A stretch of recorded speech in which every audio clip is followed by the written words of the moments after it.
she gave an answer, was like, do you think that's real? Like, do you think that's relevant? And I was like, yes. The Wither Mother, the Dreamer, it is all relevant. The Queen of Listen, Winter. Aliona's like, Yeah, these yeah, are the cool Queen. stories. yeah, the Winter Queen or the Queen of Winter. I was like, yes, that's our next bad guy. Yeah, yeah. You're taking On that it. note, You think we are she's live, real? so We are. We are. Live. Oh, hi. Welcome to the chaos. I'm just getting caught up. all right. Greetings, viewers, and welcome to Tales of Winternacht and the Tale of Cybil Spear, Book 3, Chapter 6, our primary actual play of D&D 5e campaign. I'm Silver, and as always, I'll be your storyteller this evening, and with me are our esteemed players, Ernie, AJ, Saga, Conrad, Jeff, and our special guest player, Briars. Dustin will not be able to join us tonight, but Alfred will be with us in spirit. For those of you tuning in for the first time, or if you've missed a session, I'd like to encourage you to check out previous sessions, including Book 1 and Book 2, on our YouTube channel. Also like to direct you to our Discord server to join our community, interact with us. Links to both can be found in the About section of our Twitch channel. Before we begin, want to do our courtesy thanks to Smiteworks for Fantasy Grounds or Virtual Tabletop choice, Sirenscape for our amazing ambiance, sound effects, and music, Discord for our voice and video, and Wizards of the Coast for Dungeons & Dragons 5th edition, the game we play. Tales of Winternacht is not an official representative of any of these companies, and the views and statements made during our game do not in any way represent those of the companies. I did pretty good there. I'm going to get better. One breath next time. One breath next time. We'll try. Previously on the Tale of Cybil Spear. Cybil Spear, a group of 6 strangers brought together by fate or by chance to combat various threats in the world of Winternacht before being caught in the web of an otherworldly entity known only as the Dreamer. Their current journey has brought them to Torslin, the northern homeland of the party's barbarian Jofredir. Arriving in the port city of Riob, they met Aliona, Jofredir's beloved, who agreed to join them as they ventured to Jofredir's home of Snodeskall, 3 days' journey to the west.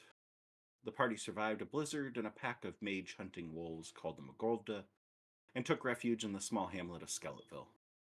Having befriended the giants residing there through the healing of their clan elder, they continued their journey with new cloaks on their backs and fresh food in their stomachs, and completed the final leg of the journey to Jofredir's home. They arrived to find a town devoid of life, inspected a few places before venturing to the hut of Herdert, the village elder and the lone giant residing here, only to find his body, his last breath, long past, and his corpse picked apart by animals. The party gave him a fitting goodbye as Alfred and Xedre ignited the hut as a pyre and burned it along with everything inside. The party next checked into Jofredir's sister's treehouse in the woods, but found it destroyed with no sign of her. Along the way, finding a shield bearing the emblem, Clan Isbjorn. As a last hope of finding survivors, Jofredir led the party to the sea caves, and after bypassing some traps, they found a cavern filled with children. Our tale resumes there. It's here in Snodeskall. It is late afternoon on the 58th day of Vaderman, 296 years after the fall.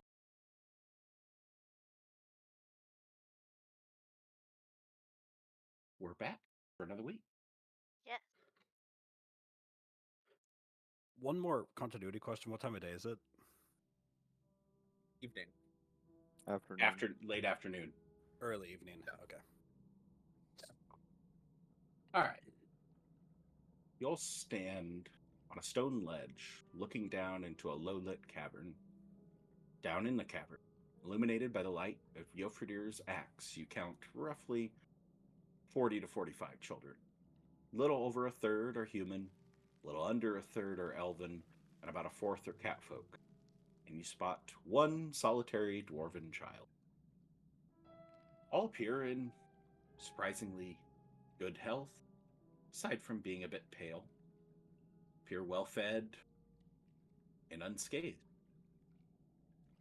Female catfolk child, who looks a little older than most of the others, steps forward onto the stone ramp separating the you from these children, putting herself between you as she brandishes a war pick in front of her that gives off a light blue glint in the light of Yofredir's axe.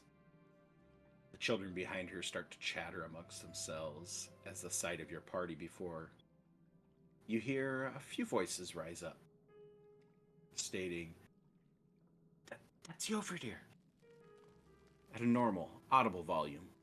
As the word and realization spreads through the group, the children begin to show excitement and cheer, and the catfolk standing guard at the front of them starts to soften a bit.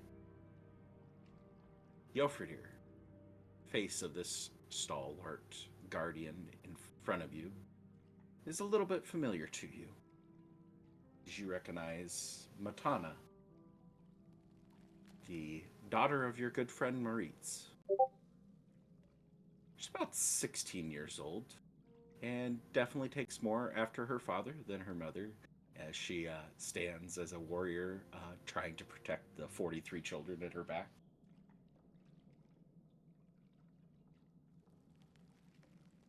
While I'm sure your father would be very proud of you, I don't know if you could hold your own against all of us, but where is everybody else, Tana? She goes and she like, as you're making that comment, she goes and like kind of starts putting the pick, bouncing in her hand a little bit, like she's gonna make a response, and then she ultimately just kind of like swings it to her side and comes running up and just gives you a hug at your side. She comes up, top of her head is pretty much up at your shoulder level at this point. She's not near as small as majority of these kids in here. She just gives you this hearty hug and you get give me an insight, Yofredir. Let's get a roll on the board for the so. Yes, I I'm want- super amazing at those. I want to turn to Lonan Oh. real quick. Like I said, I'm super amazing at those. You get a definite sense of, while they all look in decent health, seeing a familiar face is something they haven't seen in a long time. She pulls away, composes herself before just like taking in the rest of the party. Kiesel, do you have something? I just wanted to turn to Lonan. You know, of all the things that we could have found, a room full of alive children is probably one of the more relieving things. It still begs a lot of questions. I'm just glad they all seem well. Better here than whoever the rest of the adults were taken. Ain't that the truth?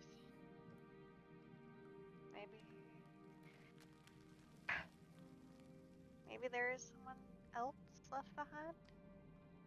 An adult? Or maybe this is just gonna kind of like slightly motion to the catfolk girl, or maybe she is just that good of a caretaker for her young age. Well, the children have answers. That is a statement you don't hear very often.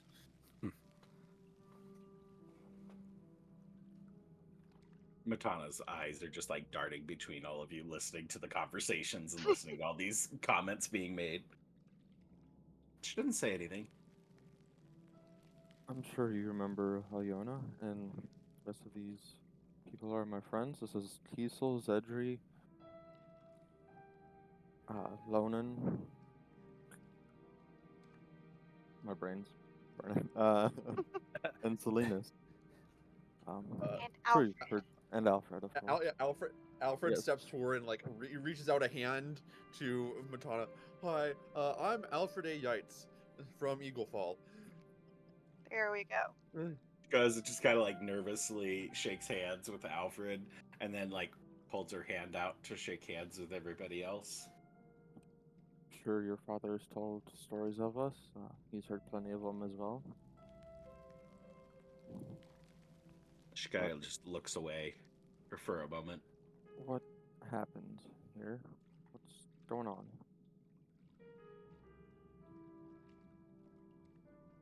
Well, it's, I suppose a bit of a long story, but some of it is village got attacked. I don't know how many days ago that's been. Weeks.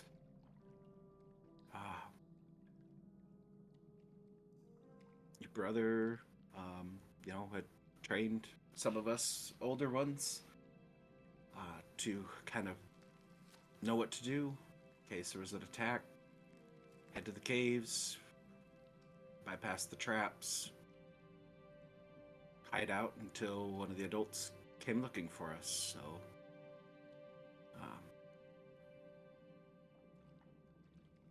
me and Carwin gathered up all the kids we could find. Found most of them. Got down here as quick as we could. The last group had a few pursuers. I imagine you came through the entrance. You probably found one of them.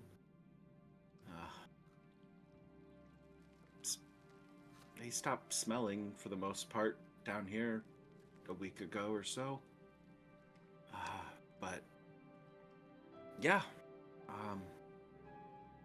been stuck down here ever since.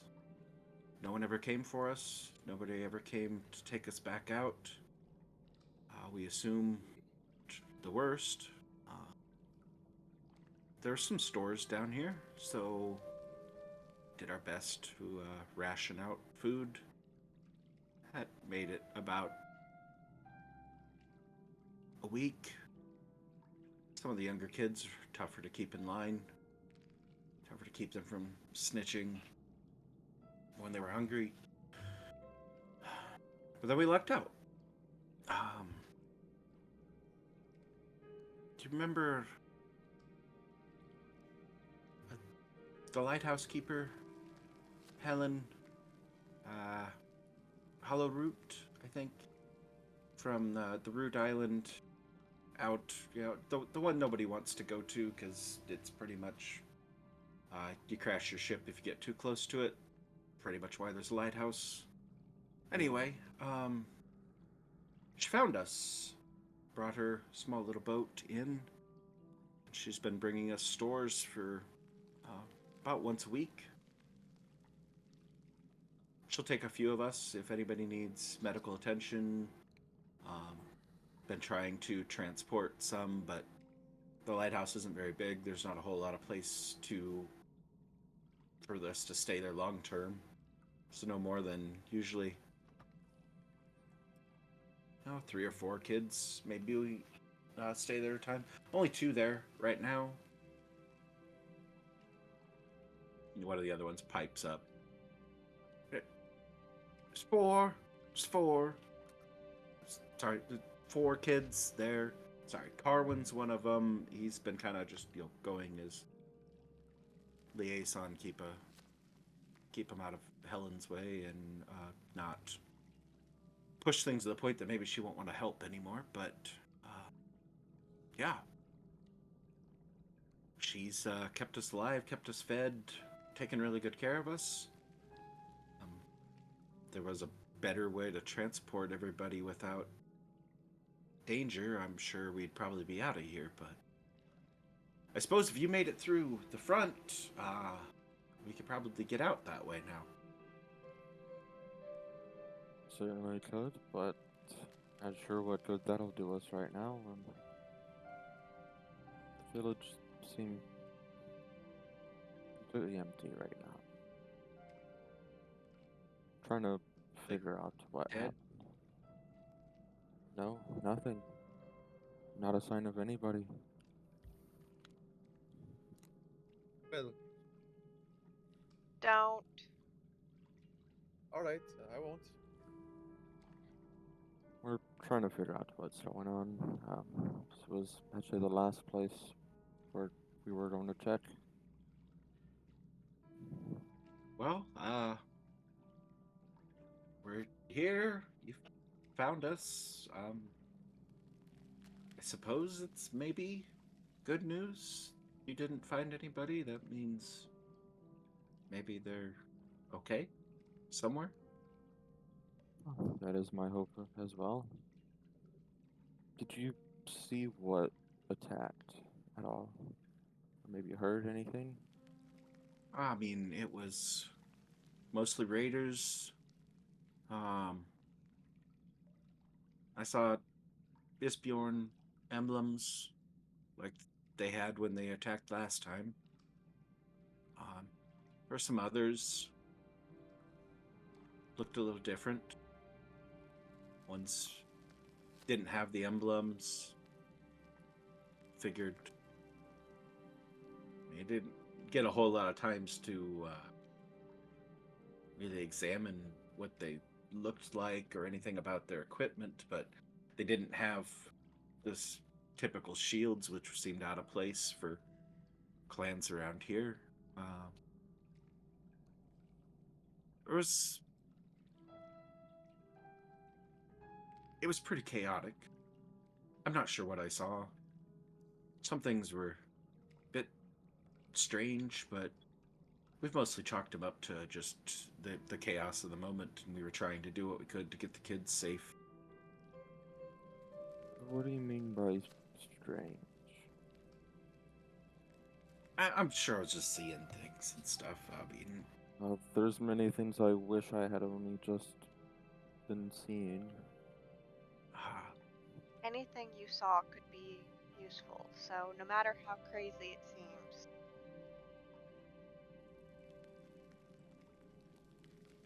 I mean, there was beings that kind of moved like shadows. People would disappear and reappear elsewhere.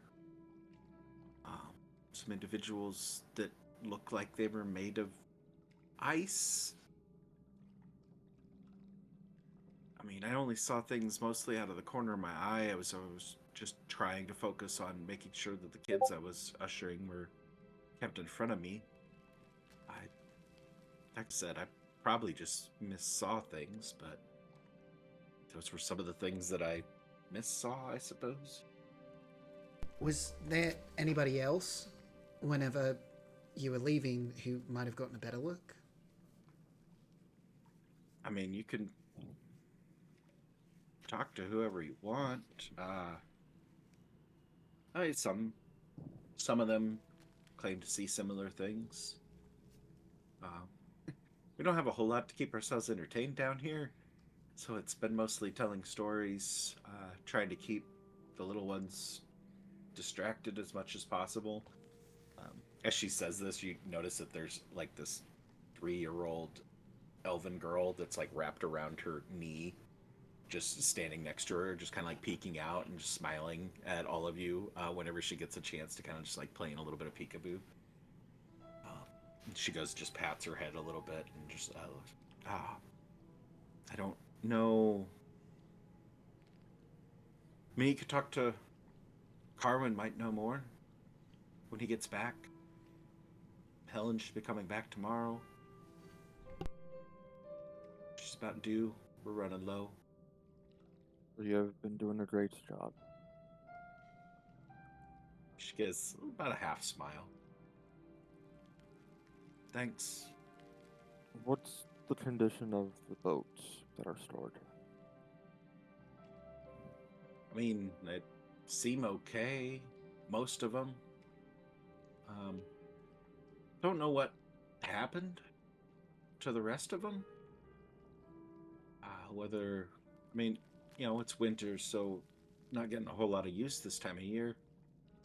Whether it might have been tide was up roughly and got into damaging things, but a few of them were pretty broken up. Still about 5 or 6 seem seaworthy. But I wasn't about to try and put all the kids on a boat and try and get to Riyadh or something. No. You did just exactly as you should have.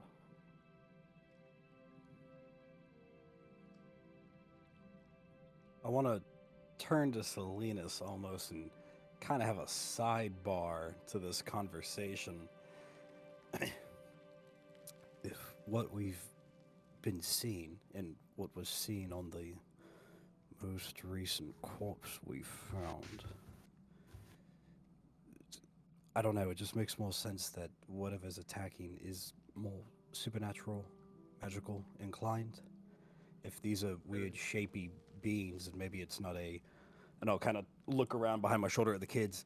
Maybe it's not a dragon who's transporting these things, but maybe they have other means of teleportation. It's some, you know what I mean? There's something on the magic scale that's maybe greater than what these people understand, and maybe what even we understand. It's what she was describing sounds like spells. Like someone who hadn't seen a spellcaster before, casting different kinds of spells. Like a being shifting through the shadows and appearing somewhere else. That's teleportation. And if they have an ability to teleport on a large scale, a large group of people, I'm talking at least maybe 20 plus, that could explain how they've been able to travel across these villages so quickly. I think I might have a way to perhaps take a little bit closer look at what happened. I just have a feeling if they saw a dragon, I mean, call a spade, you know, they would have said dragon. I don't think we should discount the dragon. Not quite yet. But I feel like it'd be a little bit more obvious around here if it was. I still think there's like a weird dragon worshipping cult going on, but that's just what I'm piecing together so far. And while they're having that aside, Lonan's gonna step up next to Yofridir and is like, "You said that Helen was taking a lot of the badly injured kids. Is there anyone that might need to be looked at who she didn't take her last trip? Anyone we can make sure is okay?" No, everybody doing pretty good now. I mean, that was mostly at the beginning. A few people had scrapes and cuts, got hurt trying to get them out of the houses and whatnot and through the caves. A lot of the kids are too young. They've never been down here. They didn't know how to get past the traps. So a little bit more toss a little one across the chasm to the other one in desperation to get him out. But no, everybody's doing pretty good now. We don't, like, Helen warned us to maybe stay away from being able to be visible from the outside. So we haven't done a lot of going down and seen a lot of sunlight in a while. That'd be nice, but healing-wise, I think we're okay. Thanks, Good. though. You're doing good. Xedre's gonna, I guess, if we're kind of having a mutual conversation, see if he can push around towards the other kids and just check in with them and do general information gathering as well. He does have his familiar out still, so he can also use that as leverage to get the kids' interest. Yeah, towards the end of the conversation Yofridir was having with Matana, they'd probably start walking down the ramp towards the rest of the kids and kind of intermingle. You get a lot of kids that get excited to see Yofridir as a friendly face, as an adult face that they know and feel some comfort with. There's a few that recognize Aliona, but hasn't been a whole lot of visits to really attach to, and not a whole lot of, here, let's go meet all the children of the community. So, a stranger for the most part, just a somewhat familiar face. You'd see a lot more the kids gravitating around as you start to commingle with them. The kids gravitate towards Alfred and Xedre and Silenus, because these are strange new things they have never seen before. Weird. they're really, it's gonna sound awful. I don't mean it this like in any sort of negative context, but just the exotic nature of just so completely foreign to them. They've never seen firehearts. They've never seen satyrs. There aren't very many of either in this part of the world. Humans, whoop-de-doo. See those every day. Vampires, still fairly common. Not overly uncommon for them to see a vampire pass through, but satyrs and firehearts are definitely not common occurrences. And so just a general, not like anything overly forceful or like going up, it's like, oh hey, let's touch the strange thing or something like that. Just a matter of curiosity, especially with the smaller children, the ones that are like 3, 4, or 5 years old, are just kind of like watching you as you come down. And the bird adds a whole nother element to it of what the hell is this, and this person's got a pet, we gotta go check out the pet. So Xedre immediately accumulates a much larger crowd around him. But as you make your way through the group and hear all the different voices and the kids going in saying ooh and ahs as they look at everything, get a pretty good survey of everybody. Looks as previously surveyed, that look in good health, a little pale. Nobody appears to be ill. Nobody appears to be injured. If anything, they almost look like they're eating quite well. Maybe a little bit better than good on a comfortable weight. We'll put it that way, a comfortable weight. They're eating grandma's cooking. What's left of it? Alfred is immediately just like saying hi to the kids and being friendly and like if they ask, he would bend down and let them like touch his horn and like immediately just taking to the kids. Silenus seems deeply uncomfortable with the young children and it's like, oh yes, all right, ooh, and like just like very good, yes. Where's your instrument at? On your back? Probably strapped on my back like it has been. Okay. As you're kind of like keeping a little bit of distance as much as you can as these kids start gravitating up the path and getting up to you guys, even if you haven't chose to push yourself into the pool of children, they're spreading out. They're taking over the whole place at this point. There's no avoiding them now. You hear a couple strings get plucked at your back. One of the slightly bigger kids, about 8 years old, is going and just like immediately just like pulls back as you look over your shoulder at him, pointing fingers. The other kids, it was that kid. It was that kid. Have you ever seen a violin before?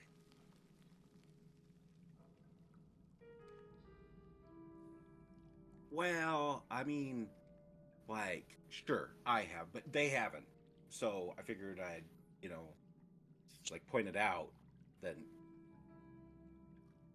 Nona over there goes and just plucks at me. I'm sorry.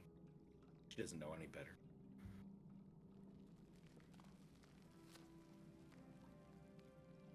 Kind of in all this like chaos and seeing the kids gravitate towards the Firehearts and the Satyr, Lonan's gonna try and pull Yofridi and Alyona to the side.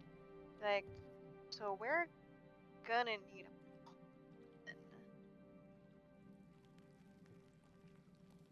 I mean, I figure we won't make anything until we talk to Helen, but I don't think we should just let the kids back in the village without any supervision.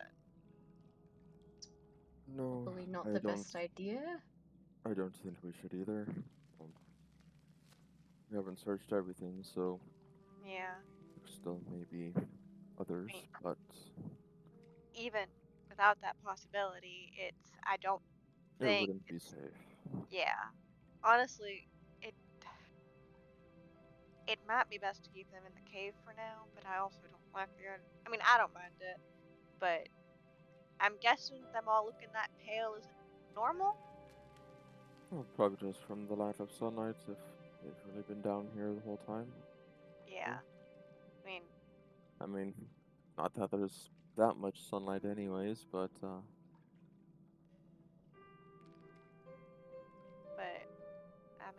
They said this Helen is supposed to be through again tomorrow. Maybe see what she knows. Make sure we get a proper head count of the kids and make sure that they have plenty of resources. it's not a bad idea. Suppose we stay here with the children tonight.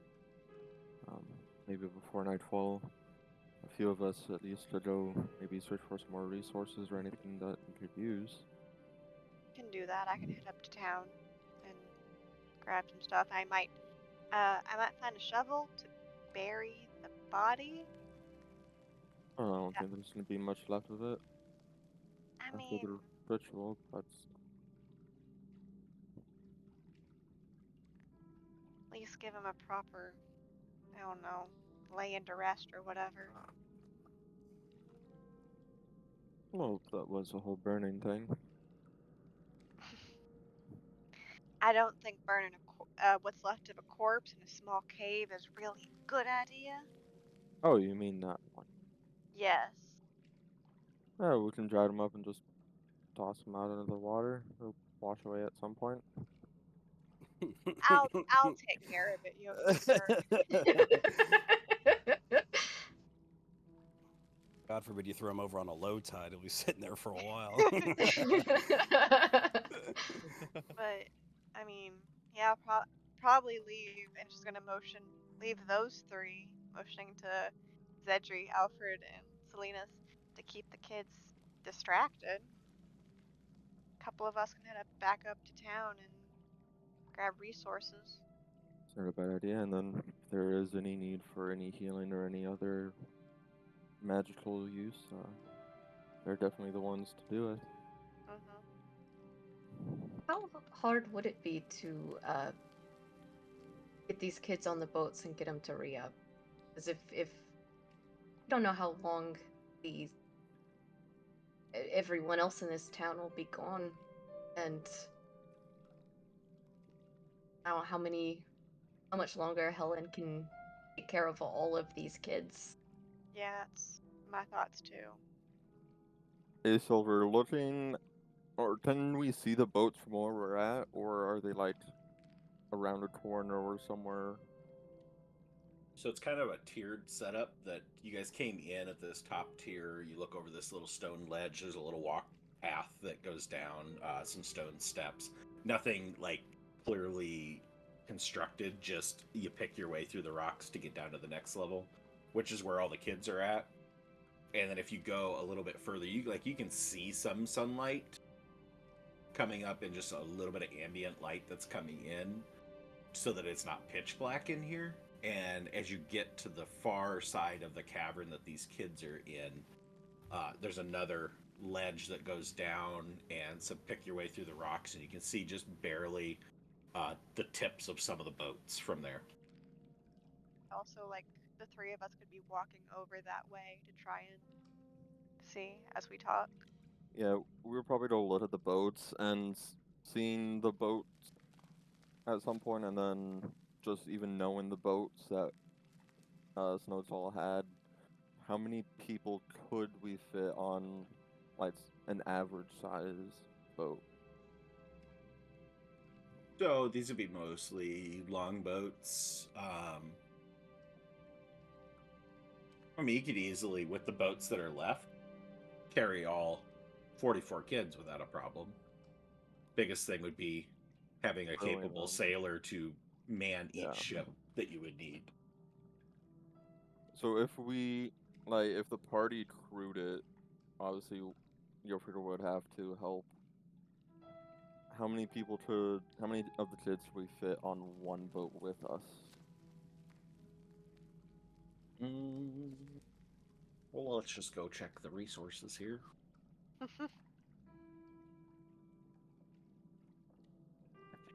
See what Ghost of Saltmarsh wants to tell us about what's the capacity on a longship.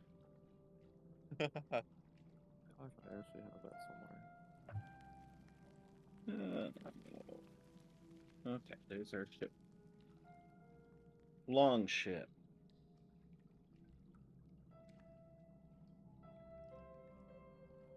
So these would be smaller than the ones in Saltmarsh. But, I mean, in theory, you could probably, you'd be packed to the brim, but you could probably stick them all on one. Probably be safer to try and do two, just because cut down on the weight, probably gain you a little bit on the speed.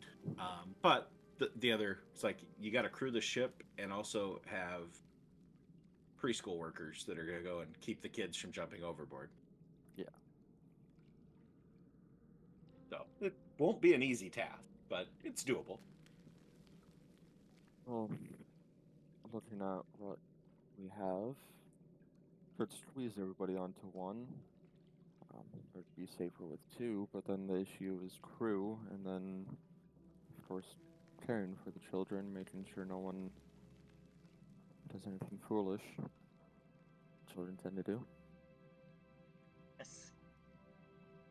How long of a journey is it by boat to Rio?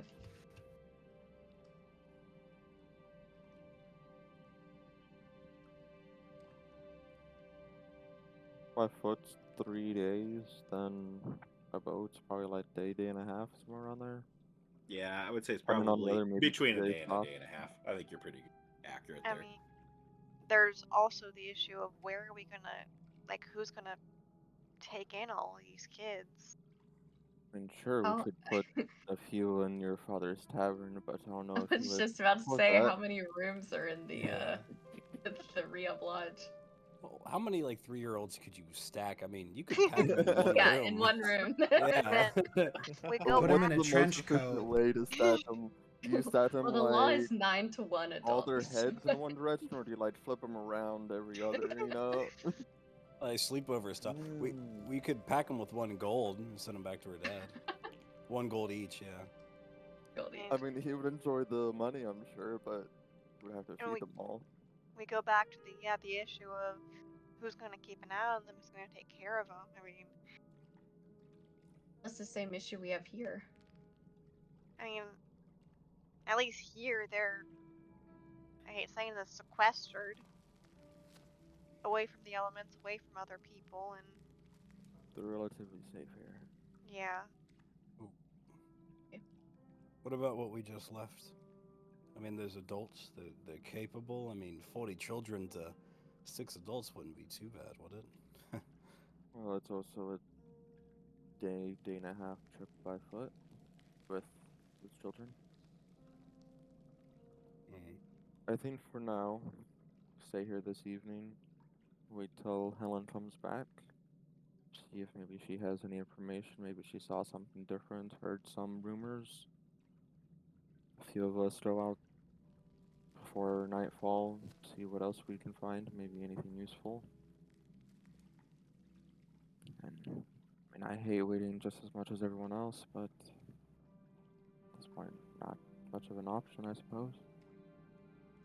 We need to be Agreed. sharp. It is a gambit, but I would hate to waste any more time. I mean, I'd hate to find more villages in this state or the previous state. That's my other thought is, obviously for the kids waiting, but we gotta also figure out where exactly these people who attacked went and who they are. I mean, Matana mentioned one of them had no emblem. That's not normal around here, is it? No, At all. most people take pride in their clan, so not And that shown a goes clan, they obviously have something to hide. Or something different, I suppose, maybe. I mean, they did. and You also have to wonder who's next. And she did mention the beams of ice and shadows jumping around. That's Definitely what strange. So there's somewhat something different at play. somewhat corroborates the magic users from that were mentioned at Skeletville. Hmm. Besides Skeletville and Riyadh, what would be one of the next closest places to here? About how far would it be? That's it for towns. I mean, anything else, you're gonna be searching for a camp or a caravan, which it's anybody's guess as to where they'd be at this point in time. I mean, you'd have a rough familiarity with whose territory is where in the immediate vicinity, but as to like nailing down for sure, hey, if we go here, there's going to be a camp of people that would be the next target. Like these are the only two towns along the coast other than Riyadh, and the only other real permanent settlement in the entire region is Bjorn's Flute, where the Isbjorn clan's from.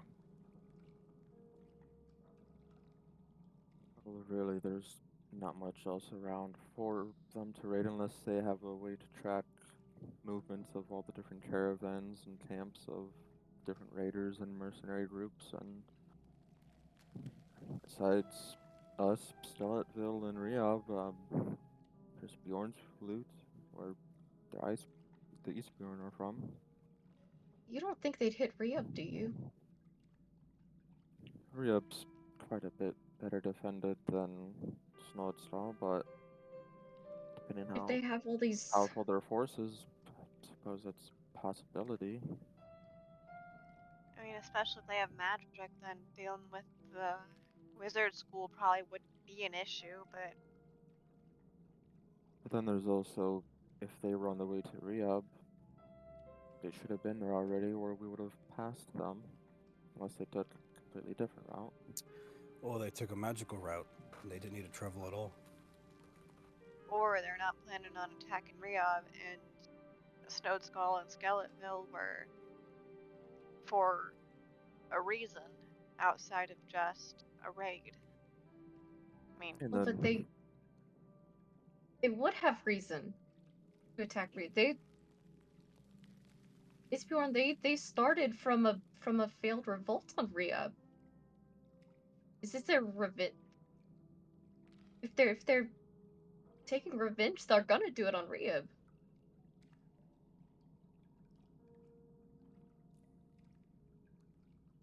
I think for now, if they were to have attacked Riyadh, it probably would have happened before I even got here.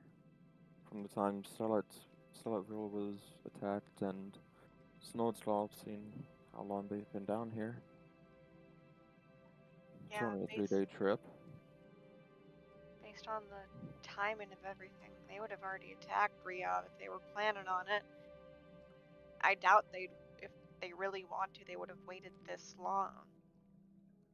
Unless they went back home to gather a larger force. But if they're also kidnapping everybody, then I would say they have plenty large of a force. Or they're Oh. extra persuasive. Maybe not rune on back persuasive, but persuasive.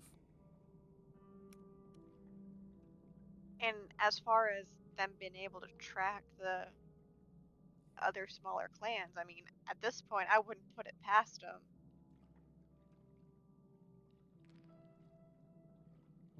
But I think,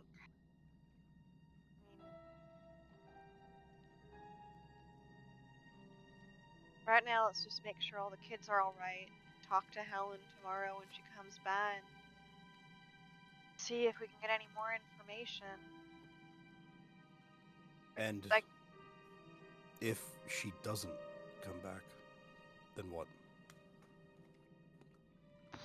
Well, then some of us go with a few of the children, maybe, on one of the boats to her small island and see what's going on, because she does have a few of the children with her. yeah.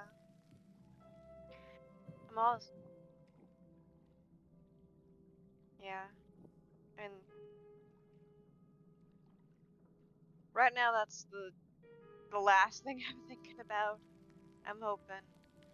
What is about this lighthouse, Jofridir? It's not part of the clan?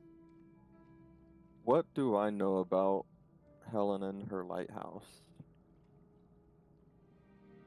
Roll me a history check, Alfred. She was like an aunt to me.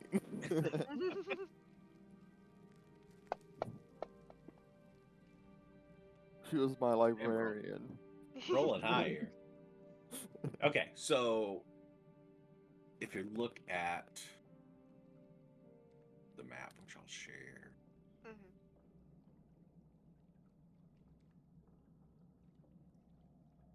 Mhm. Or no, we'll use the nice little ping.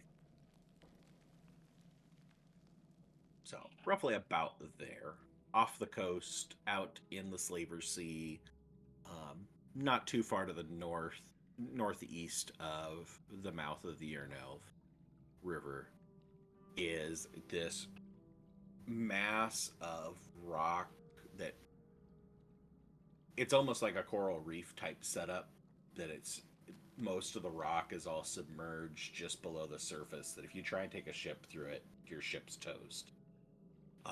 Long had been a problem for long in the past, before this family set up this little lighthouse out on this island. It was just a husband and wife, the Hollow Roots. And so the tiny little island that, I mean, is really not much wider than like the biggest house in all of Snodeskall, is about all the bigger that this island is.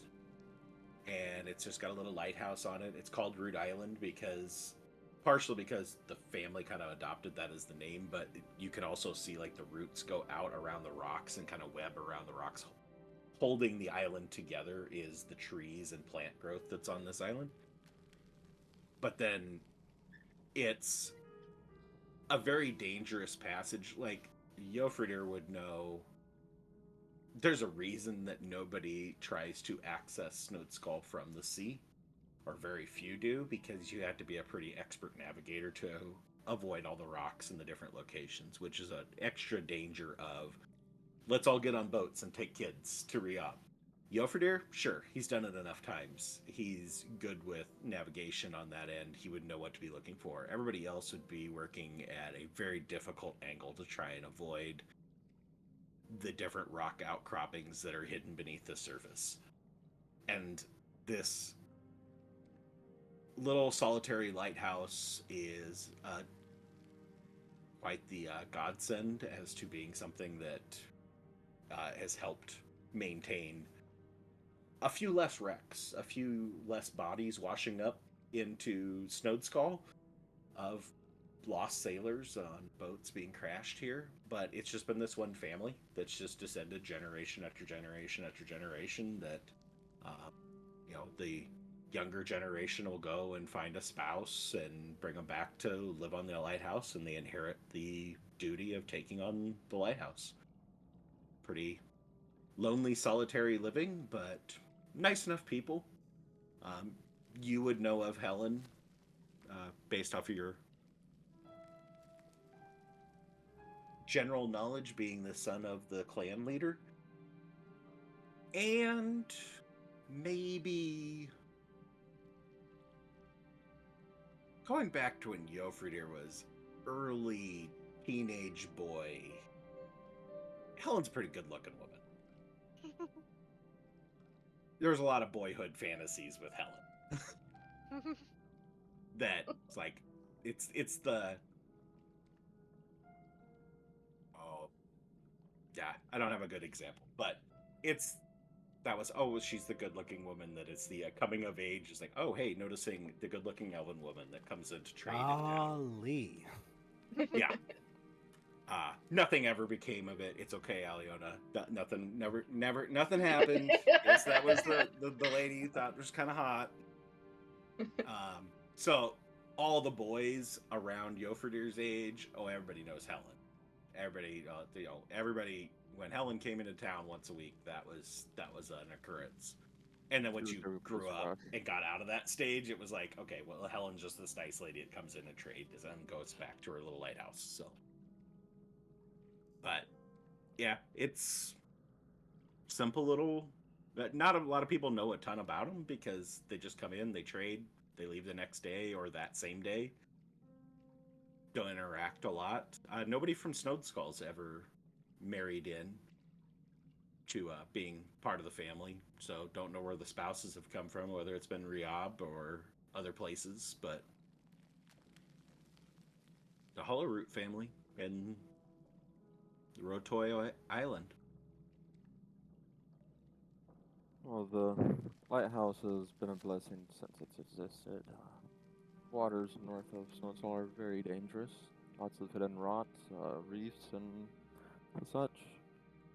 People that have never traveled through and know the path well are more than likely to wreck their boats and ships.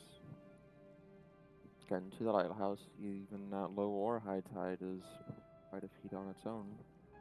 It's built on hidden rot and I'm sure she knows an exact path to get there in any tide, but I would like going out to her being our last option possible. Yeah. Alright, well, hopefully that isolation means that she is perfectly a-okay. I doubt anyone, even with magical means, could get out there reasonably safe. Or would even want to if it's only the single person out there. Even with a ring such as mine, you'd probably get thrown against some jagged rocks.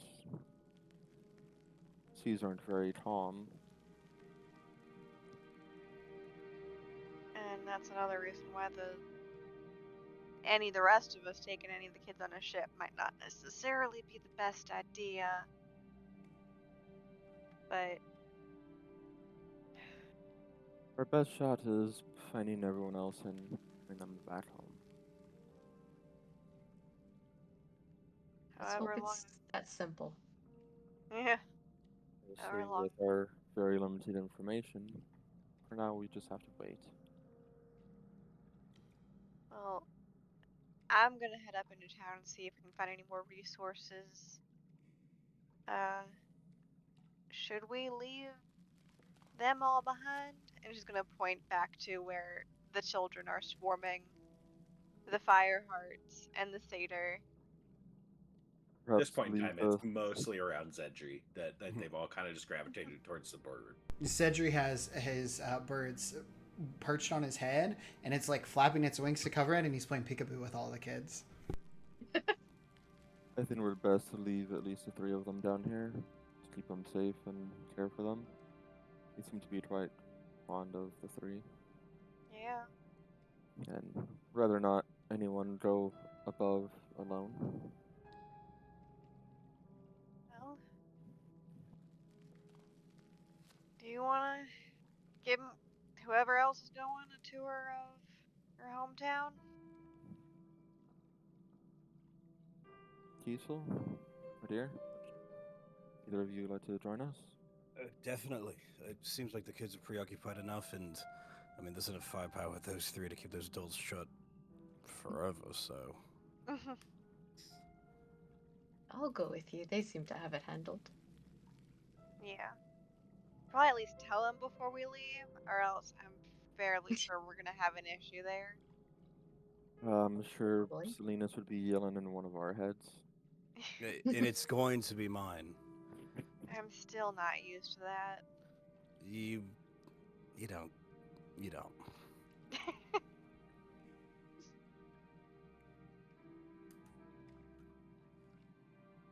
And I'll be kind of like reaching over, like with my head over the children. Silenus! What? You have been volunteered by the children to stay here with the rest of them too. We're going to take a look out towards the rest of the town. If it's not us knocking, don't open the doors or entrance to the. Don't let anyone in that's not us. All right. Like Silenus isn't the tallest person in the world either. Yeah. Fortunately, the kids So are he's still like- smaller than you.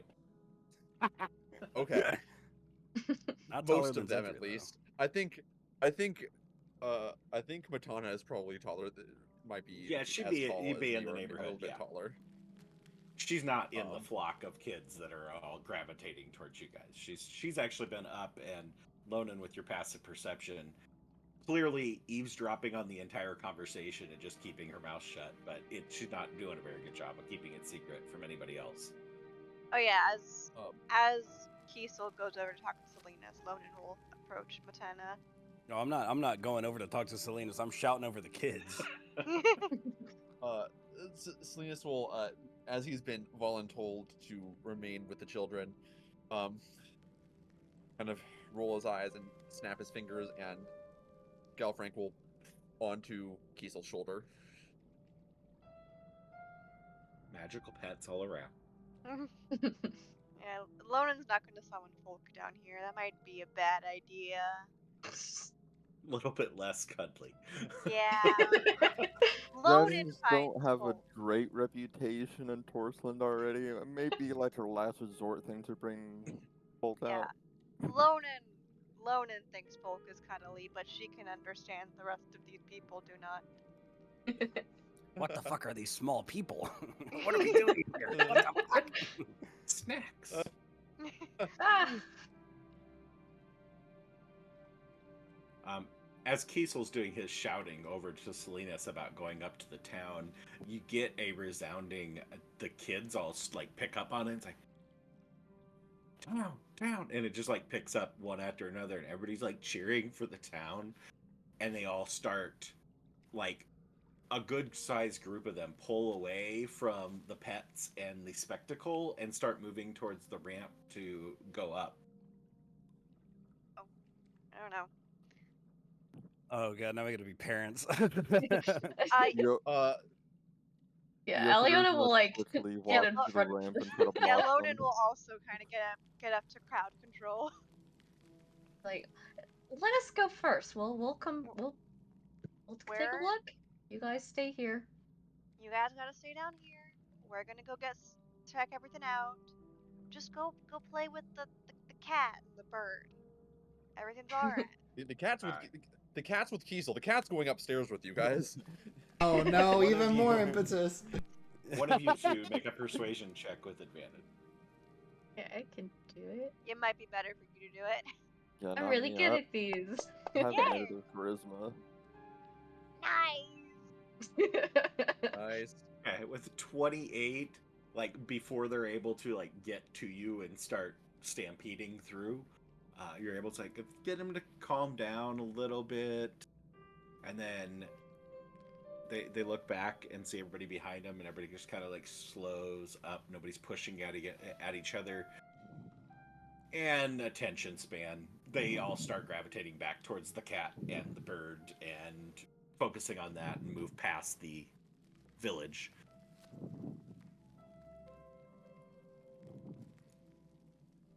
Nice 28. Yeah.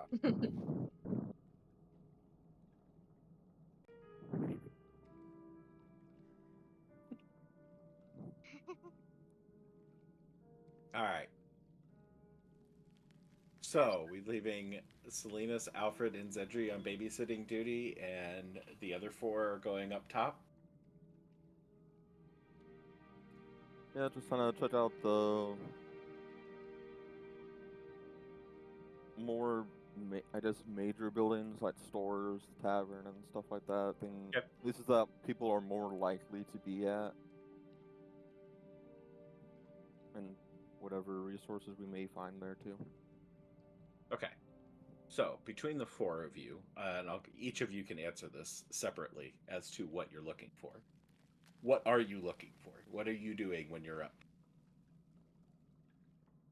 I know what Lonan's gonna mostly be looking for, like, uh, blankets, bedding, clothing, just to like bring down to the kids so that if like, I imagine they've all been wearing pretty much the same thing over the past month. They probably, Stinky.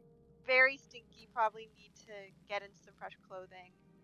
And Lonan is also going to try, she just wants to find like one bottle of alcohol. Just one.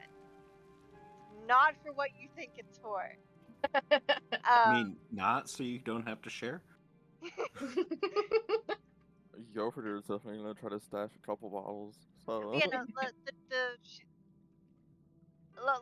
not. This one's not necessarily for. Remember, Lonan did say she wants to put the guy to rest at the very Sure. least, and so also a shovel of some kind. But yeah, her main focus is just like clothing, bedding, blankets.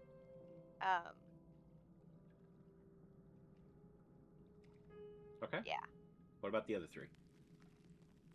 I was actually thinking maybe looking for some food. See if there's anything that's still good, that hasn't been spoiled. And then also she'd probably ask Yofridir if he knows where like some of these kids' houses were, and going there, like seeing if, like looking for bodies, but also like maybe grabbing some toys or something that those kids might have been missing. Okay. Give them a little thing, a little something. the one stop would probably be Morris's house, and then if Yofrider would know Carowin's parents, probably their house as well. Besides that, like general store or the tavern, whatever. If there's like food store buildings that we had, like grain storages or something, that would be above ground. Maybe check those for anything that might be left. But the main thing Yofrider would be looking for would be pretty much any clues of where they could have gone. If there's any things that come out more in the evening that are still hanging around, maybe checking for survivors or anything like that. But yeah, more on the security, investigative side of things. I want to look for clues. Maybe not smelling blood with my nose because I'm not that keen, but any sort of marks, scratches, small bones, any magical impacts, any fire bolts, balls, ice bolts, anything like that that could help point us in this direction of our grand mystery. We got the resource collection of the 4X going on, so I'm really trying to do a lot of scouting and looking for more evidence. Okay. All right. Aliona and Yofridir, you guys can give me an investigation roll with advantage, so one of you pick to do the roll. The other two, you can do your own individual ones. But you guys kind of tended to go in the same direction as to checking kids' houses and looking for food, so we'll do you guys as a tag team advantage roll. You The might only be reason better I off did doing the roll. The only reason I didn't say food is because I knew someone Damn, else 19 was again. gonna say food. Again. Much better than what I could have gotten. Nice.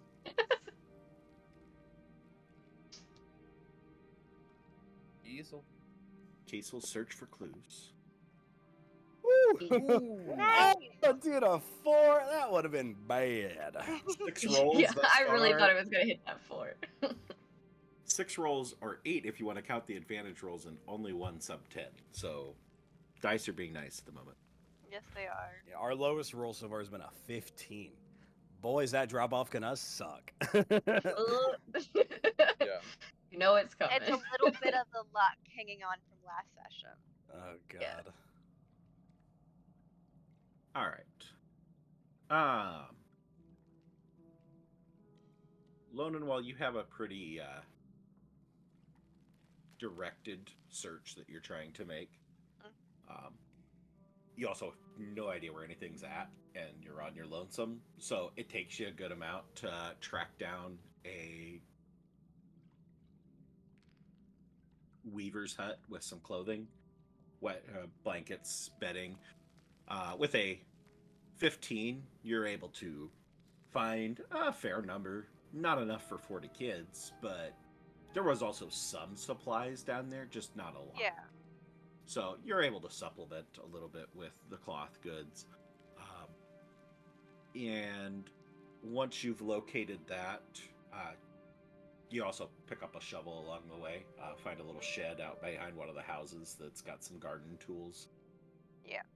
So that one's not difficult to find either. And then you head to the inn to find a bottle of alcohol, as I believe we had mentioned last session that the inn would have been pointed out to you guys as you were heading to the treehouse. So you're heading towards the inn as the rest of them are doing their search. Kiesel, looking for clues around. Clueless How are Kiesel. you going about doing that? What are just stand in the middle of the street and look around? Are we like looking in buildings? Are we I pull out my big magnifying glass and I an get real action close search? to the ground. Yeah. No, I mean, a lot of it would be familiarity with one, getting shot at by spells, and two, being familiar with what like bludgeoning, blood splatter, like slash marks and all that looks like. A lot of it would be very visual at this point because it has been a couple weeks. It's not anything visceral that my nose could probably pick up, and if there is any viscera, it's probably been frozen over, tenfold. So, I mean, I really have nothing else to rely on but my eyes at this point. All right. Unless it's really stinky, but You rolled well. Galfrank's kind of peering over your shoulder, judging you a little bit, trying to help where he can. With a 22, you find a lot of the similar markings that the party found when you guys first got to town the day before, or earlier in the day, sorry. A few little nicks and impact marks where arrows were at some point in time stuck in the side of a house, some cut marks where a blade had been impacted on the side of a piece of wood on the side of a building here or there. With the 22, you find you end up still attempting to toucan Sam it a little bit and follow your nose wherever you as much as you can. And since you don't really have a place you're trying to get to, as everybody else comes out of the caves and they all start heading into the village proper, you kind of just well, as good a place to start as any. And you're on the northern side of town where the sea caves are. Let me share the map nicely here. So the sea caves entrance is around here. Or actually, sorry, a little bit closer over there. So you're just starting looking around in these buildings here, kind of inspecting, peeking through windows, not actually going into many of the places unless you see reason to go in. And first couple buildings look pretty vacant, a couple chairs knocked over, but no signs of any sort of a struggle, just like people left in a hurry. But you end up over here. And as you're starting to head up this road, just pick up this faintest smell coming from this smaller house over here.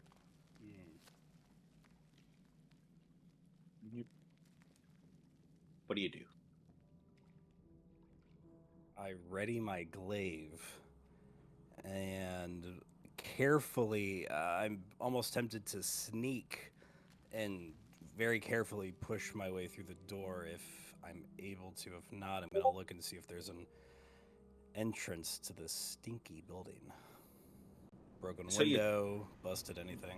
Attempt to peek through some windows. They all are shuttered, closed up. In some cases, furniture piled up against the windows from the inside. You're not able to actually get any sort of an angle. Like, you can see in through the open window in some places, but all you see is like really, really bad angles to be able to see anything actually in it. But as you get close to the windows, that smell just gets oppressive. Ugh. Not quite to the point of you need to make a con save, but definitely to an uncomfortable point of you don't want to be there. I'm definitely pulling up something to cover my face. I wonder clothes. Making your way around to the back of the building. As you try the front door, doesn't give. It's not locked, but there's some sort of pressure coming from the other side that's preventing you from being able to push the door open.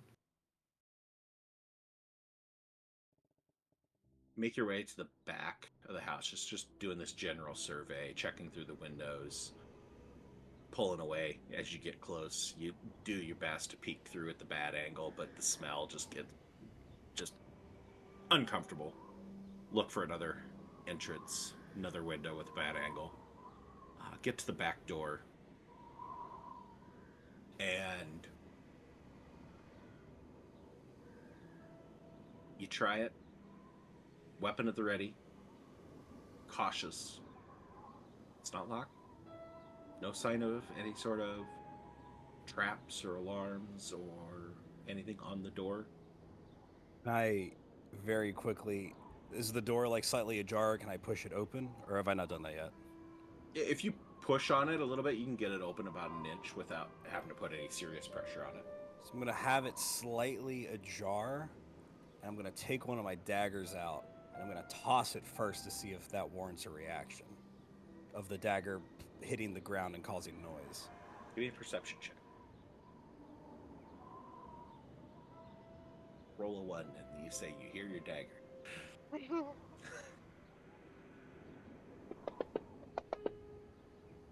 Sub 15 roll. All right. All right. It is. 10. Your dagger clangs. Like,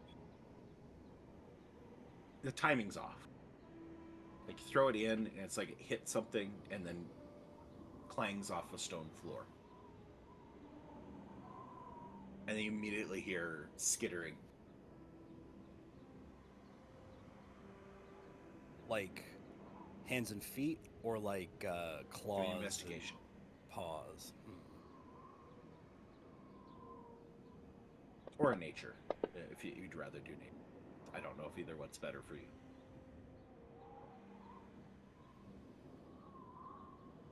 With a 9, it's small. Probably an animal. Oh god, all you can eat Big buffet enough in that there. it's probably not bugs. Small enough that it's not anything like humanoid size. Threatening. Okay, I'm gonna push in. Give me an athletics check. We're rolling checks left and right here. Yeah.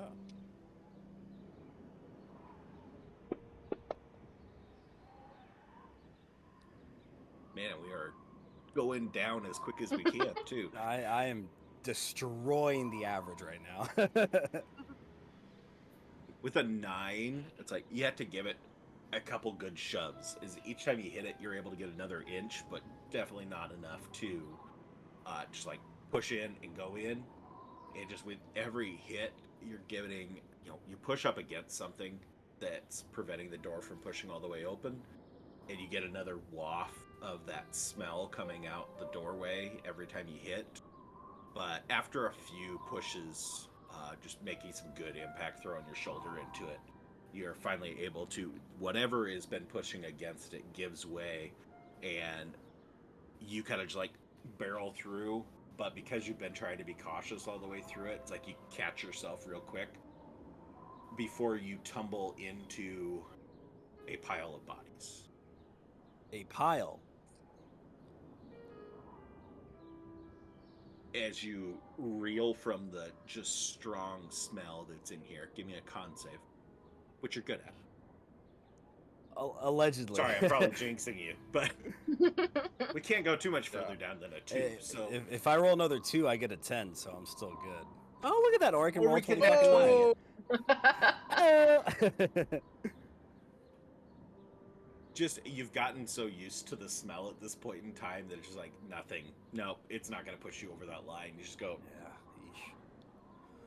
push through it, pull that shirt up a little bit higher, that piece of cloth over your face, and quickly count without going and picking through. Probably 12, 18 people in here. Okay. Various injuries. Most appear to be stab wounds of some sort. All there's put a together, few that are like or... singed. Like, yeah, they're all just like stacked in here. Like, No, this was but, a like, storage room. Are they all four, you know, like connected, or are they different states of dismemberment, amputation? How crazy? Oh no, they're No. all pretty much intact. Okay. There's been some. The skittering you quickly surmise is rats. There's been some animal damage, but no, nothing's been like dismembered or ripped apart. And the things that have kept you from being able to see inside have also kept most things at bay. So it's been a fairly undisturbed site. Probably hot in the house too. Good lord. Thankfully, it's been blizzard conditions for the last month and a half. So I know, and if this is the hottest house in the village, okay, I have several ideas right now, actually going through my brain. Okay, so various stab wounds, slash marks, various singes, all piled together. But all put together. No disembowelment, no decapitations, nothing like Warhammery. So civilized, I guess, to an extent. I'm gonna settle on an idea. okay. Where While you're can thinking on your idea, I'm gonna keep we'll thinking jump on to that the idea. other two. We'll Right. jump to Yofridir and Aliona, as you guys are making your search through town. Where do you start with? Trying to find a couple of the kids' houses, or with the food in? We'd probably start at Morris's house and go from there. Okay. All right, Yofridir, where's Morris live? Where is Morris live? Sorry. Fancy pain mode.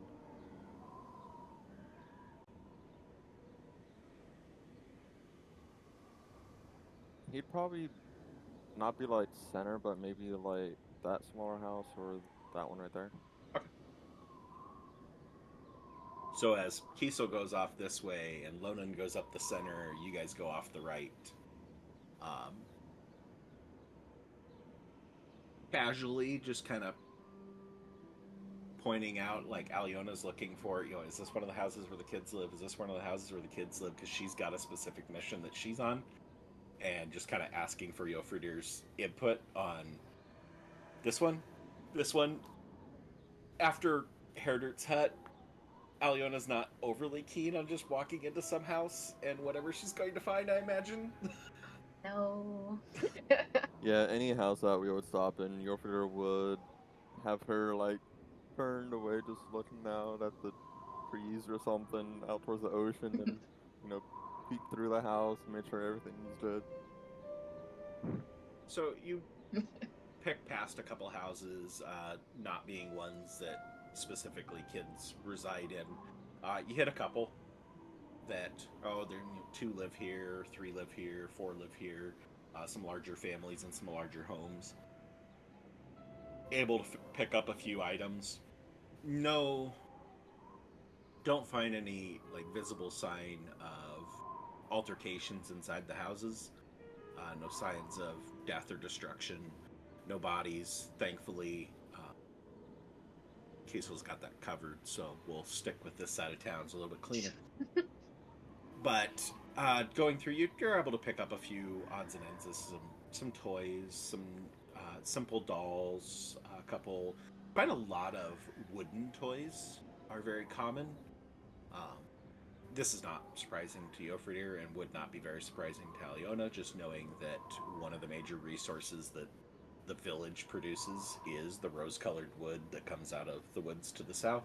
So there's a fair number of craftsmen in town that like to go and whittle away at making different objects. So you find a simple rocking horse that'd probably be big enough still for most of the 3-4-year-olds and below.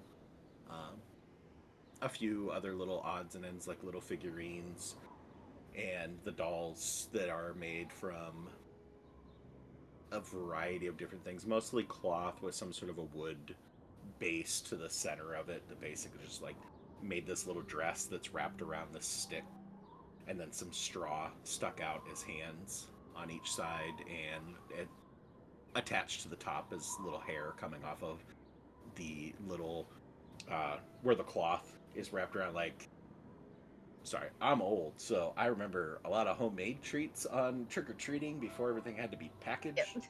But like, you'd get the little ghost sucker that they'd go and they'd take the blow pop, but they'd go and attach this little cloth ghost around the top to make it seasonal, because they didn't make seasonal wrappings for everything. So it's kind of like that type of setup, that you have this nice cloth dress, but the head is just the top of the cloth dress, and then they went and attached this straw hair to the top. Getting to Morris's house,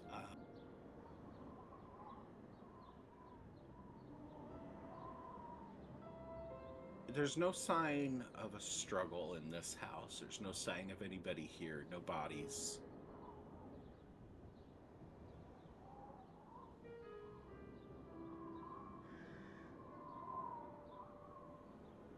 Alfred here. Give me an insight or an investigation.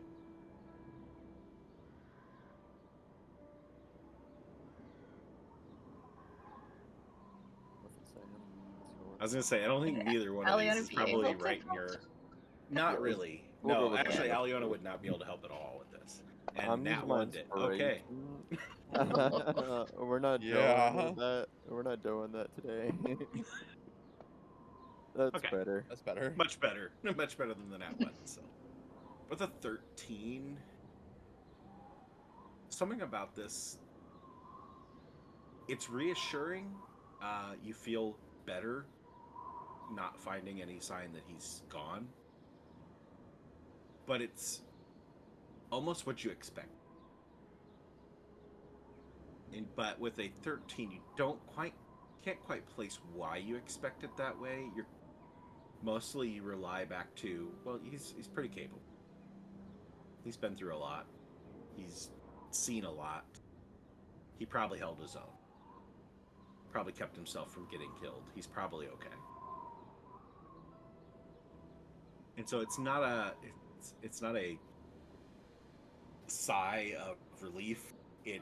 But this is fully what I expected to find. Everything's okay here. We're gonna find Matana's parents. They're okay. Everybody's gonna be okay. Obviously, not knowing what Kiesel's finding on the other side of town. So, you guys make your rounds, are able to grab a couple things. Finding... what type of thing do you look for a teenage girl in a hut in the northern tundra, Aliona? I don't know. Maybe see if she has any like books or journals or anything like that. She has a diary Based off somewhere. the aforementioned lack of literacy in Torsland. Oh yeah, No. maybe not that.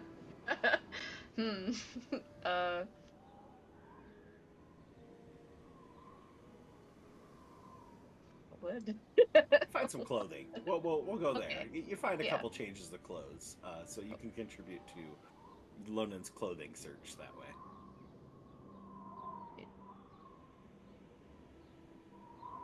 All right.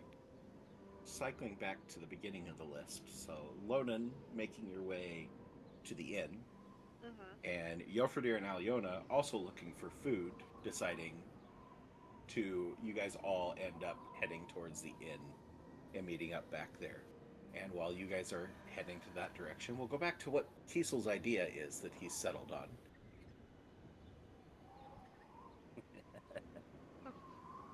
Where can I find where the rat ran? Or the rats? Survival check. Dios mío. Survival. Tracking rats. Cracking motherfucking rats.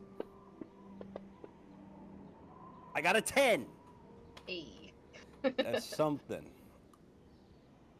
You are able to find several holes at the bottom of the house on different points, just rat holes that have been gnawed at and eaten from the outside to open up spots to get in. But you can't find where the rats went. On top of that, with a 10, you spend a good amount of time doing your best to pick your way around without having to disturb any bodies to do this search.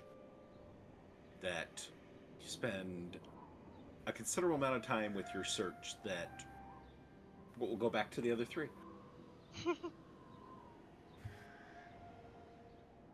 So, Jofridir, Aliona, Loden arriving first at the inn that was previously pointed out to you, and Jofridir and Aliona following up in sight of watching Loden step into this fairly humble but decent size 2-story inn structure here in roughly the center of town, just to the north of the lumber yard. And it's a stone foundation with, then it's more of kind of like a log cabin built up along the sides. And the roof on the front is like very pitched going back, that there's probably not a second story for the full building. That it's like the roof comes sloped down towards the entrance, and so that there's a second story in the back would be your best estimate. And as you step in, thick layer of dust, a good amount of snow has gathered in the corners of the building. You hear, and Jofridir and Aliona getting close to the building at the same time, you all just hear this loud brat. And I need you to make a wisdom save. Because we love wisdom saves here at Tales from Oh, Paradise. we do love wisdom saves. All of us? Yeah, all three of you. Okay.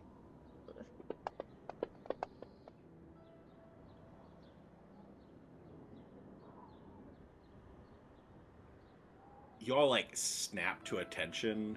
Jofridir the least. A reaction to it is being it's like, okay, something crashed, whatever. The other two, you guys snap to attention, but just see that it's this large wooden shutter has just cracked against the side of the building from the wind. Nothing to be scared of. Just loud noises. And with that slight delay, Loden, you're quickly joined by Jofridir and Aliona walking into the Howling Wind Inn in Snodeskall. Apt name. And looking around, quickly surmise that this place was very busy at the time that it cleared out. There's still mugs and horns of ale sitting on about every table. No sign of any activity. No immediate sign of any bodies or distress in the room. But Lonen, with your passive perception,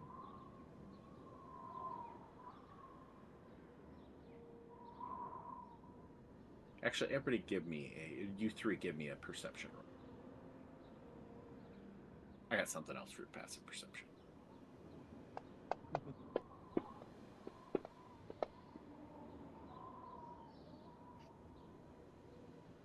You do it one better. Okay. Sorry. Aliona, you don't pick up on this, but Jofridir and Lonen, you both just pick up the smell of decay. It's very subtle, but there's a scent of decay in the building as you step through the doors. Can we, like, smell where it's coming from? Do a investigation, or I'll say a survival could be used here. Do survival. It's tracking, but it's investigating the source. So we'll go either way. Yeah, once we're inside and Ilfrida picks up on that smell, he'll kind of turn back to Iona and be like, perhaps you just stay in this front room. Maybe there's something we may not like to see in here. Okay. I'll just stay here then. So the layout of the inn, and Yofridir obviously would be very familiar with the layout of the inn, is you have this great room at the front, like the standard inn. There's a large hearth right next to the front door. And they're a fairly ornate bar top off to the right. And then just, it's nothing fancy. That being said, the two of you... to Aliona, it's definitely a step down from Riyab establishments. Even her dad's place is better than this in most regards, but to Lonan, being from the small town in the Undunk, and Yofridir, this is home. It just is what it is. It serves its purpose, and it's fine. It's pretty poorly furnished with very simple wooden furniture, nothing fancy, no intricate carving, nothing out of the... Nobody's went above and beyond to do anything fancy in this place. You have some taxidermied animal heads on the wall that are... You could guess that Yofridir probably put half of these up here. There's a matter of chop the head off, stick it on the wall. Not a whole lot of work put into making this look artsy or fancy in any way, shape, or form. It's a trophy. That's it. That's not the scent of decay, though. You both pick up on the scent of decay is coming from towards the back of this main hall, which this isn't a very large establishment. Little bit smaller than the Riyab Lodge. And towards the back, you can see several doors that lead off to other rooms. Yofridir, you would know that there's 2 guest rooms on the main floor, 2 guest rooms upstairs. There's a little stairway that goes up and then a balcony upstairs that leads into these 2 rooms with an overlook that if you're in the upstairs rooms, it's like a Old West saloon type setup. And so there's a visible point to be able to see everywhere if you go upstairs. There's also a small brewery where they make most of the mead, and the caretaker's quarters, and then an access point that goes down into the cellar where everything is stored. The kitchen is kind of just open, that they cook things over the hearth and serve things. It's nothing very intricate. There's not a whole lot of guests in Snodeskall, just passing merchants, so don't have to do anything fancy. You're not competing with anybody. This is what lack of competition gets you. But you guys are able to track with the 19 Lonan that smell is definitely coming from towards the center in the back of the room. And actually, you know what? Lonan, give me another perception check and do this one with advantage. Lonan and Yofridir would probably be walking in the same direction, kind of towards the same point. Yofridir would point to the different doors. Follow Lonan's nose. Caretaker's room, guest room, Yeah, and guest room. with the That's toucan saying, the cellar. I like my Fruit Loops. I gotta make my references. Okay. 23 on the perception. So as you're walking, like, you pick up that familiar smell. It's old. It's stale. It's not immediate as you walk through. But as you're smelling that scent of decay and attempting to kind of track where it's coming from, you can't pick up that smell of blood and look up to see that there is a big dark stain on the wooden floor up above would be right below where these rooms that are up top are, as you're just underneath the overhang, heading towards the center, where Yofridir has been pointing out where all the rooms are. You have two different points that are drawing you. That smell of blood is leading you upstairs. There's also a little bit of a decay smell that comes with it. The stronger decay smell is coming from directly in front of you. What would you like to do? I imagine that, like, as Yofridir is pointing stuff out, Lonen's like, yeah, this is a pretty nice play. Oh, God. I know you smell it too. Yeah. And so there's the More guest bloodstains. rooms upstairs. There's the bloodstains above us, and then there's another room in front of us that also is having a strong scent of decay. Where you're picking up the smell from is the hatch that presumably leads to the cellar. Well, no time like the present. And Aliona's just standing at the back of the room watching you guys like point in different directions and look at each other. And as Lone is standing there, she's gonna turn to Yofridir. I'm sorry that this happened to your people. I'm sure some made it out. And Gifford is gonna go to open the hatch. Alright, you go and you pull open the wooden hatch to the cellar below. Immediately that smell just like doubles. And this is the first time that Aliona, you can pick it up at the other side of the room. As they open this hatch, you pick up this smell of death coming from the far side of the room. And as you go to look down in the hole, the dark hole leading to who knows where, and complete absence of light down there, we should probably take a break. Back in the sea caves with the large collection of small children around our three lovely individuals who's been volunteered for daycare duty: Silenus, Alfred, and Xedre. Now down to one pet to entertain with, since Galfrank is off inspecting dead bodies and searching for rats. You could be helping Kiesel. Yep. Help action on searching for rats. That seems like that would have been a good idea. Yeah. But Xedre, Alfred, and Silenus, Alfred/Silenus over there with Conrad. What are you guys doing to entertain the children, or are we just continuing the peekaboo with the bird? Yeah, I mean, I think Alfred's gonna use his magical tinkering, take out some little toys, some little noisemakers, kind of keep them occupied. Xedre, you think anything else you think we should do? Yeah, no, I was gonna go ahead and try to gather up a little bit of information. I have a way that I think I can do it, but it's a little more overtly magical. Oh, well, I know the kids probably aren't very used to magic, but they don't really get any people with magic out here. So,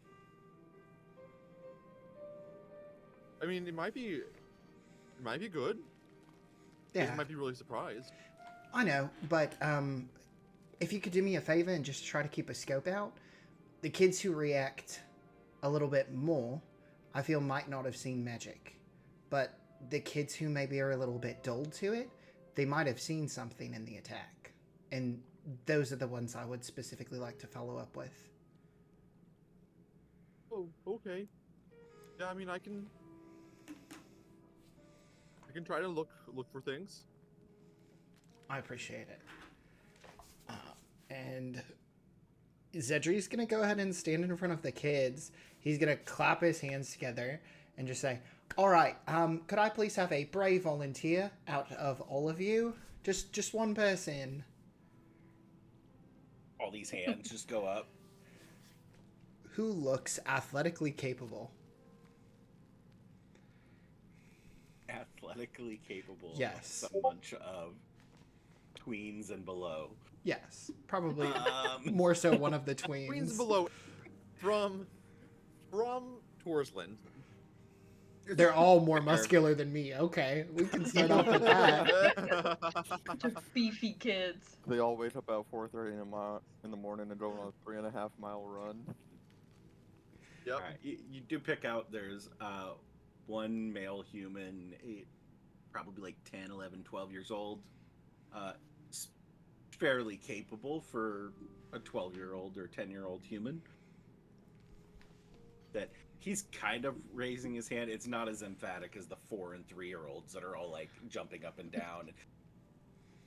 Okay. Then yeah, Xedre's gonna say, "You over there," and he will try to as specifically identify that kid as possible, so that none of the other kids are under like, oh, "He's talking about me," and then they're let down. The kid kind of tries to give that "I'm too cool to be in the magic show" kind of vibe, but you see this like half smile, like I got picked, and quickly starts picking his way through. And it's like there's a couple little kids that get almost toppled over as he's pushing his way through the crowd, as these kids are still completely ignoring that you've picked anybody. They're still jumping up and down with their hands. Right. They think that's the game now. It's no longer about volunteering. It is, let's jump up and down with our hands in the air. As this boy picks his way through and eventually gets up to you. He's About as capable as you're going to get. He's a little bit taller than the others, I'm guessing, since he's a little bit older as well, like 10. Yeah, he's above 5'6". Cool. Oh my gosh, this kid. Okay, yeah. I'll go ahead and have him. I'm using my kid as a reference. You're fine. You're fine. I'll Way have. taller than me. I'll have him step up onto the My rocks a little 12-year-old's bit. almost 5'10", so Oh my god. Ah. 5'3". I'm That's five- me height. That's almost Xedre height. Almost, but not quite. Almost. not quite. Not quite. He will have the kid step up onto some rocks so that he is much taller than all of the other kids who are like jumping around even with their hands raised. And he's going to say, "Okay, I'm going to need you to go ahead and be a willing participant in this. I'm going to go ahead and cast some magic on you." There's a briefest of hesitation from him, where he goes and nods his head. All right. In the things that these kids have kind of just been talking about, passing conversations as they were surrounding the bird, do they seem pretty like mature in terms of like they're used to hunting and things like that? Even if they're younger kids, they're kind of used to that kind of conversation? Or do they feel off-put by any like mention of hunting, gathering, survival, things like that? Give me an insight. Okay, this is important for my next step in the magic trick. 18. The littlest ones, not so much. Like, you can gather that compared to like your own siblings, having that frame of reference back in Okaria, they've seen a lot more general rough living here than like your little sister would have any understanding of. Yes. So from that perspective, yeah, they're kind of like, I guess you could call it mature. But in general, like the ones that are like sub 8 have very little exposure to actually doing those activities. They would just have understanding of, yeah, there's no question where meat comes from. That's just kind of a given. You walk past the butcher's shop and there's stuff hanging out front. There's no hiding some of the harsh realities of life. Okay. But I wouldn't call it maturity. I would call it more understanding of the way the world works, even though it may be ugly at times. Yeah. Then in that case, that changes the phrasing of what I will do. Xedre will turn back to the others and say, "With our brave volunteer, we are now going to go ahead and begin the game. This is a game called Flame Chase.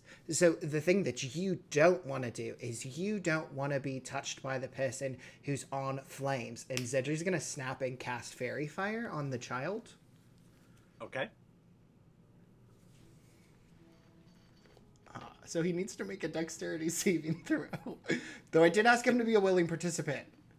I was gonna say, is he technically willing? You gotta tell him it doesn't hurt, or else he's gonna not wanna. I was checking to see whether there is something where you can willingly. That one doesn't have a wording where you can willingly choose to let it happen. So I mean that's sort of like a general rule if you decide to willingly fail a save. I'm just hoping that it doesn't freak him out as much, because he will quickly be able to realize, oh, like this is the magic that he was talking about. Even if he is going to be set on magical fire, it's fine.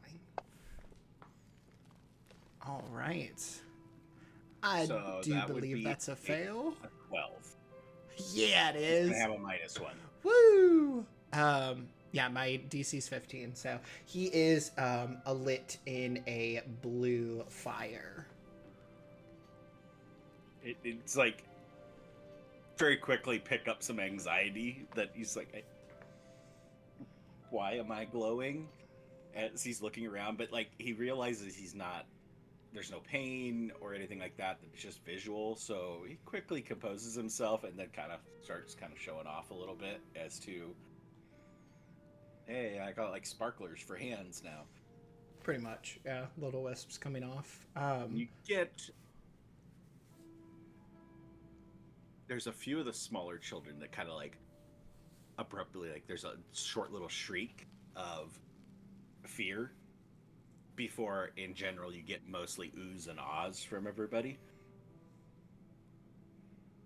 And I would very much shoot a glance over to Alfred to see if he's been able to identify any of the demeanors that I had mentioned. Yeah, sure. He'll do Alfred, his best. Give a perception check for Alfred, and that's going to determine the DC for his insight check. Both of those lovely wisdom stats that is Alfred's expertise. Yep, he's Alfred so asked. good at those. Alfred asked. Listen. He's going to do his best. Yeah. 13. Okay. Let's go ahead and roll insight. He gets proficiency in both of them, so it's not a -1. There it is. That checks out. He just kind of looks back at you with a head shake that doesn't pick up on anything. Okay. Xedre will turn back to the flaming 10-year-old and just say, okay, so now's the part where you have to go out and chase everybody, and they're trying to avoid being tagged by you. Hey, everybody else, don't get tagged by him, and I will kind of usher him off into the group. Okay.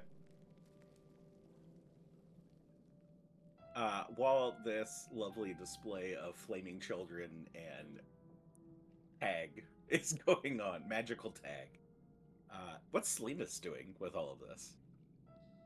Silenus, especially when Alfred and Xedre take the moment to gather all of the young children's attention, he is going to approach Matana.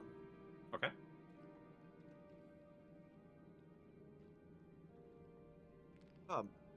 Matana, was it?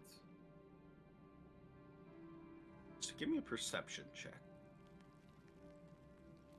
Okay. Also great at that.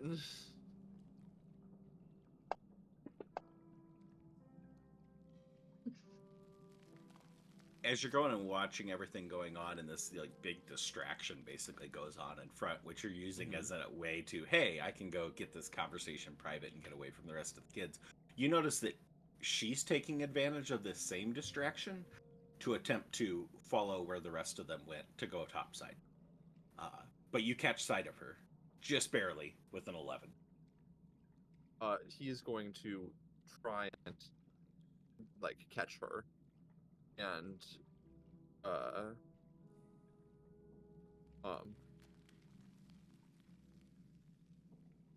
like catch her and stop her from going up, like intercept her basically. Okay. How do you want to intercept her? Physically, or So, like you're within range of being able to catch a 14 or 16-year-old? Like not like physically stop her, but like like come up, like even if he needs to hurry over a little bit, come Sure. up and like try to get her attention. She's trying to sneak out, so she's not going at full speed. If you go full speed to go chase after her, or even full regular speed, not dashing, Yeah. you'd be able to catch her pretty easily. But give me a persuasion, deception, intimidation check, however you're going to attempt to convince her to stop going. And I'll say you can roll again, because I'll say you have advantage. Okay. Wow. Wow. Her first roll wasn't bad anyway. So with 16, she's caught off guard that there's somebody behind her. She thought she'd done a pretty good job of sneaking out of there. She hadn't. And you're quickly able to call her down and say,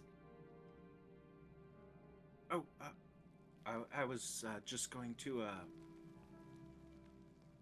go, yep, girl stuff." Oh, sure. Do you mind giving me a few minutes first, like to speak with you? Just kind of very subtly, just kind of end up like as I speak to her, kind of circle around, so I'm kind of in front of the entrance. Without provoking an attack of opportunity, you're going to sidestep around the target. Yeah, that's fine. What do you need? So, well, some of my friends were asking, Jofridir was asking earlier about the attack. And Yeah. I have a way that I might be able to look into that a little bit more. Okay, I mean, that sounds good. But I really need your How? I need your help, actually. Okay.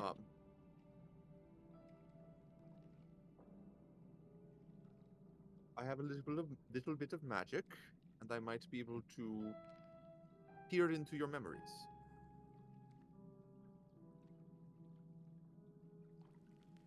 I mean, like, you're gonna like ask me questions and stuff, and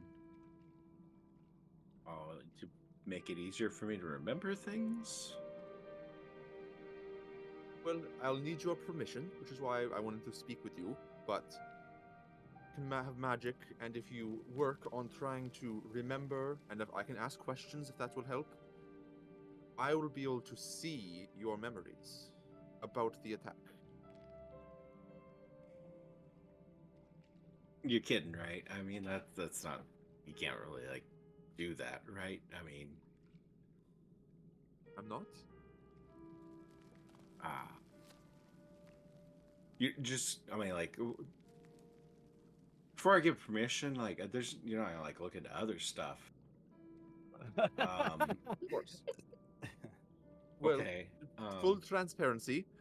The way the spell works is mostly what you are actively thinking about. So if you are focusing on thinking about the attack and what happened, I won't see anything else. Well, that's the trouble, because I mean, like, you tell me that that's what you're going to do, which then immediately makes me think about the worst thing that I could possibly think about, and then that's all I'm going to be thinking about, which is going to focus all my memories on being the things that I don't want you to know. I mean, just, you haven't done anything horrible or anything like that, but just like stuff don't need to know. Yeah, of course, I wouldn't want to invade any privacy, but us being able to see the attack, even though it was weeks ago, could help us figure out what was going on.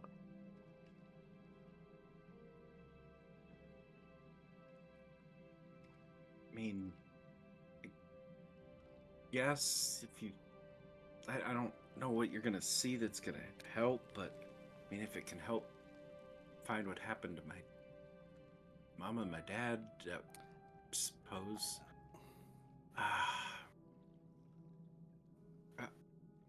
All right. Why don't we go find the rest of them, They look like they got things covered, but let's go up. I haven't seen the sun in a long time. I kind of like to see the sun. Maybe we make a deal here. Just in case you do see things I want you to see. That's going to stay between us, right? You're not going to, like, tell... Cross my heart. Okay, just don't, yeah. In, She kind of in definitely has response to things the that fact she's trying to hide, so... Sure. There is no insight check required. Any 16-year-old has things that they don't want people reading their minds about. That is very fair. In response to that, Silenus will kind of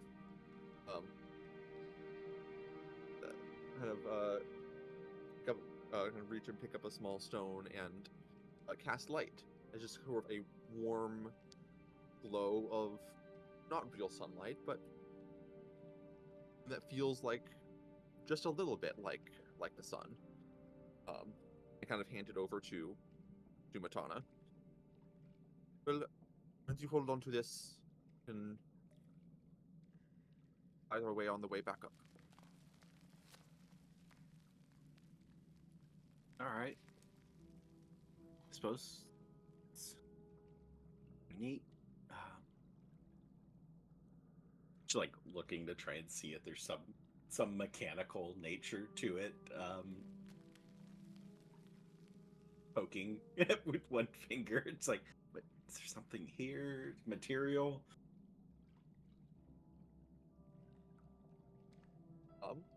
Yeah, so he'll follow her up the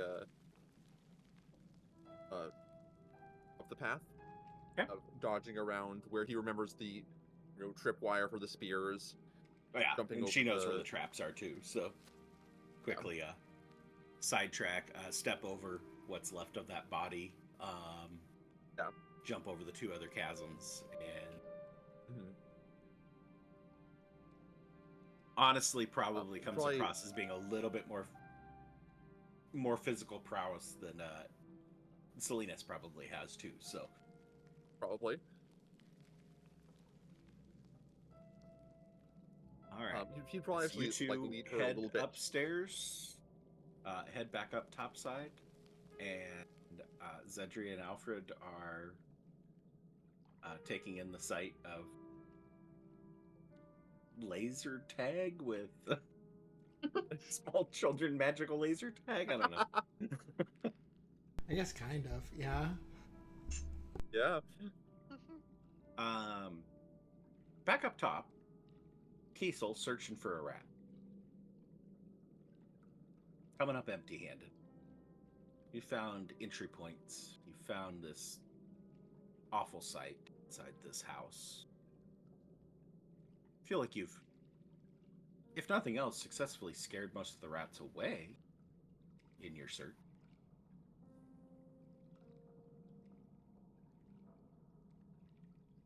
What would you like to do now? I got one more trick up my sleeve. In my bag, I have a desiccated wolf head. I'm gonna pull it out. Drip, drip, drip. I'm gonna put it next to where the rat holes are. Part 2 to my grand idea. I'm gonna find Lonan to do this for me. Or run all the way back and grab Xedre. It's the only lead I got. So I'll leave the wolf head there and...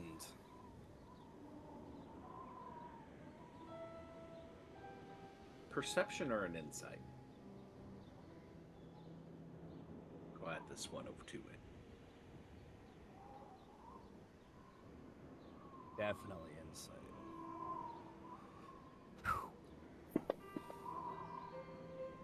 15. Back to the 15s. You picked up just general little chit-chat amongst the four of you as you guys were heading topside on where everybody was roughly what they were looking for. and recalling where the inn was and that there was going to be some sort of a stopover by people looking for food. Lona didn't mention the bottle of alcohol necessarily, so you don't know for sure that Lona will be there, but you have a pretty good idea that Yofredir and Aliona will likely be at the inn and would have a pretty good idea to be able to point you where Lonan would end up looking for the cloth goods that she had deserted.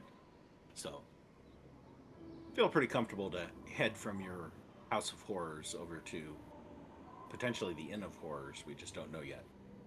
Yeah, at this point, I'm hopefully by the time I can come back with somebody, the rats will be enticed by the wolf head. Also, maybe keep the bodies less disturbed than they already are in a way. As I'm walking out, can I get a good idea as to who I'm looking at? We have a cave full of children, but the bodies here, are these all adults, or are they also differing in size and stature? Don't see any sign of anybody's kids. Nothing like that. It all seems to be, range of ages, but definitely all full-grown individuals. Okay. And all with their clothes on, or have they been stripped and hamburgered? No, all fully clothed. Okay. Clarify that with being... There's a few that are, like, pants, but no top. Yeah. Like, might have been caught in a situation of mid-undress type situations, but nobody's been, like, looted and stripped. Anything like that. Alright, back at the inn. Looking down into the darkness at the bottom of these steps. Wooden ladder leading out of the light into the darkness. Lonan being able to see into the dark, and being able to see through this dark in grayscale. Looking down, you see a body laying at the bottom of the steps. Just a few feet off the base of this wooden ladder that leads down. Not a terribly deep cellar. Maybe 8 foot deep. And what you make out as being the body of a male cat folk, best you can determine from. Looks to be later years, maybe 70, 80 years old. Cat folk live a little bit longer than humans, so entering elder age. Best guess from yeah, that's mostly what you can make out from the top of the stairs. You're not seeing any of this because you're just looking in the dark. Lonan's going to tell Yofredir that there's a body that I can see, cat folk. I'm gonna go down there and see if I can discern anything else. Okay. And she's gonna duck down the stairs and using her gloved hand to just like keep her mouth and nose covered so maybe she doesn't inhale so much scent of decay. Her first thing she wants to like figure out is how did this guy die? Okay. To head down in Yofredir, any response before I jump to that? He'd probably just follow her down, but light his axe up. That we can see as well. Alright, as you both descend this ladder, pretty much almost have to go one at a time. There's not a whole lot of space, as it's not a long journey down. And heading down into the depths below.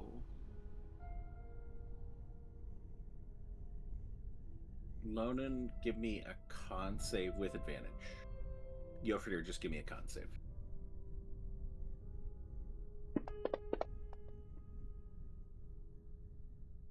Nice. Nice. Not bad. 16, 21, you guys are both get keep your composure as you're heading down into these depths, and as you get down to the bottom, Loden quickly spy that this individual, probably some sort of a warrior, seems a little bit old, but he has kind of an off-white doublet on. There's just some hide armor that's peeking out from underneath it in different spots, specifically in 2 piercing impact wounds that are in his abdomen, that you can see the hide armor peeking through where the clothing is ripped from that impact. Is there any? Oh, sorry. I was just gonna say the doublet is stained dark in all these impact places where clearly there's been blood loss. It's very obvious to you, and as Jofrider, as you get a good glimpse, you recognize this individual to be Camden, son of Ty, or Camden Tyson. About 80 years old, woodcutter. Didn't have a whole lot of interaction with him.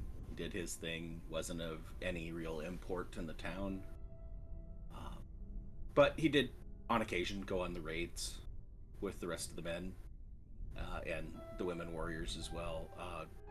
His effectiveness had clearly waned in recent years as he's gotten up there in years, but you know of him, you know his name, just not anybody that'd be close.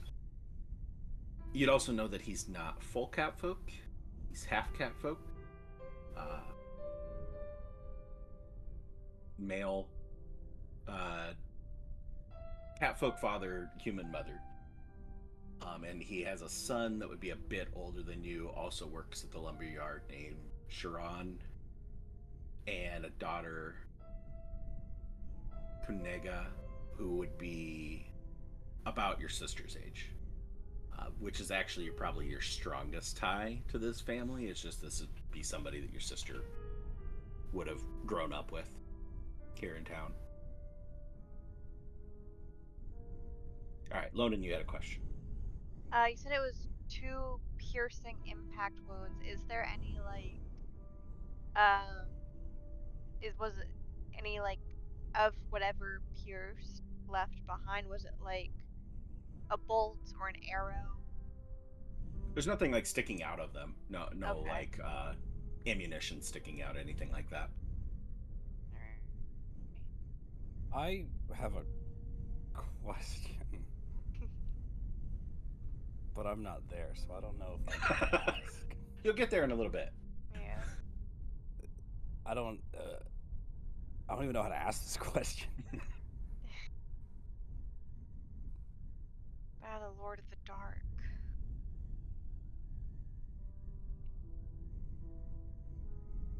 Looking around, is there any other figures, bodies, anything in the cellar? Looking around, no, it's mostly just goods stored down here. Give me an investigation or a medicine check.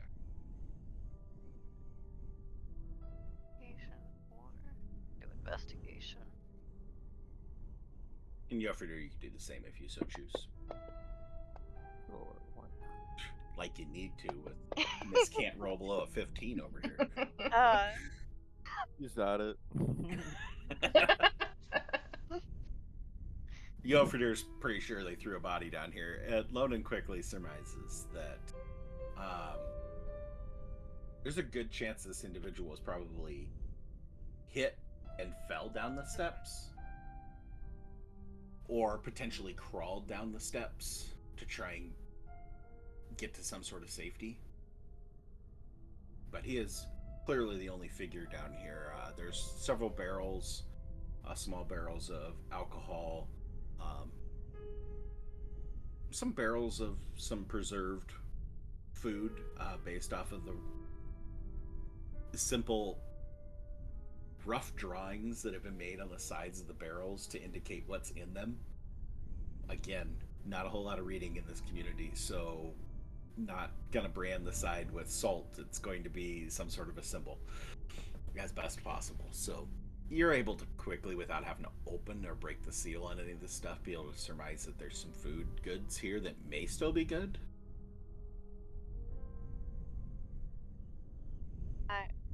might want to get his body out of here before we start going into any of the food stuffs.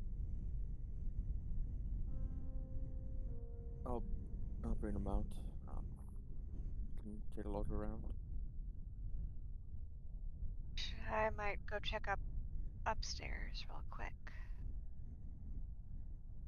Is there like any sort of cloth, anything that I should cover him with before I carry him up? Not anything that big. Some burlap sacks, like potato sack type stuff laying around, but nothing large enough that you'd be able to cover an entire body with. Okay. Yeah, I'd probably just scoop him up and carry him out. Alright, give me an athletics check.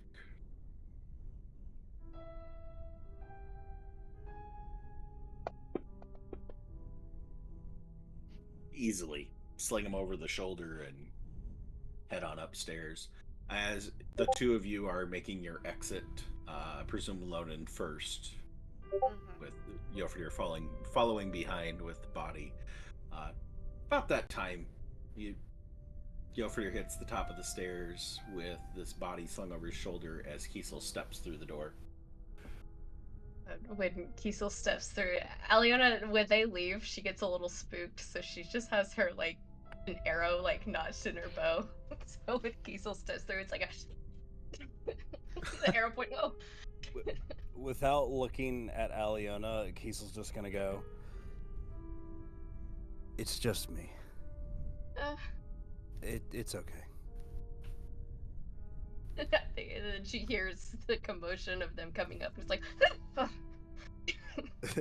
You're alright. Put the arrow back in the quiver. I found someone. Oh. Sadly, he's already gone to the Aether. Are we keeping numbers? I found like 20. There's more upstairs, I think. Oh. Said you found 20? Approximately 12 to 18, but I'm just rounding up, so anywhere really between 10 to 20. All in a house by the south side of town. A small house, stinky small house. I was actually coming here to ask for some expertise on something, but is there more here that needs to get done first, or? I mean, I'm gonna head upstairs, try to see what happened up there for blood to stain the ceiling of the floor below. Well, to give you an idea as to the idea that I've thought, there's nothing in Torsland. No offense. There's explicitly nothing to eat here as well. The rats know that. If we find any rats nibbling about, I'm sure we can get a handful of them, bring them back to Xedre, and maybe have some conversations. At least not, to incriminate the rats and blame them, but more so on a scale of if they saw where the bodies came from, if they had an idea as to what happened when the bodies were dumped. Well, the worst case scenario is that they just followed the smell from several miles outside of town and just came for the buffet. But if we find any rats, I'd be very keen on trying to capture them and bringing them back to Xedre. I mean, if we found out the rats did it, that would make this investigation a lot easier. Well, we can start squishing them. It'd be less of a fight than I was hoping, so. I mean, I can try and help you capture some. If they have anything useful to say, might as well see if they'll say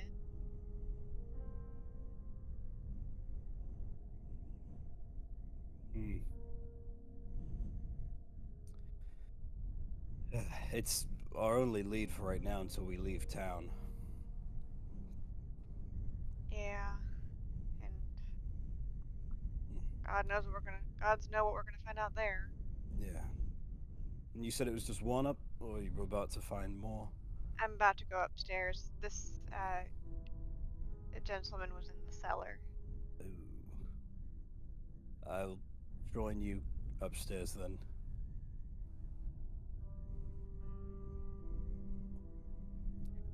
All right. As Kiesel and Lonan head for the stairwell, Yofredir heading out the front door with the body. I'd probably set him off to the side somewhere, not like in plain view of anyone else that would come up to us, but somewhere that we can bring him somewhere else. Okay. Upon depositing him, you and Aliona, where you headed? Joining Lonan and Kiesel? Aliona's still standing guard at the door. Yeah.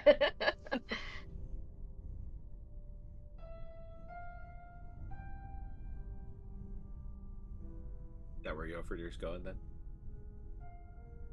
Yeah, try to keep the body more or less out of her view. Yeah. Help her not miss it, but yeah, he would go out the front where she's at. All right. You're all doing that. Fairy fire in the caves. I will say it's a concentration spell. So if I've asked Alfred to do it, I could probably also look over the kids. Okay. To try to scout out the ones to interrogate. Does Alfred have fairy fire? I'm gonna look. So yeah, you can give a perception and an insight. And then I just need a d20 roll from you.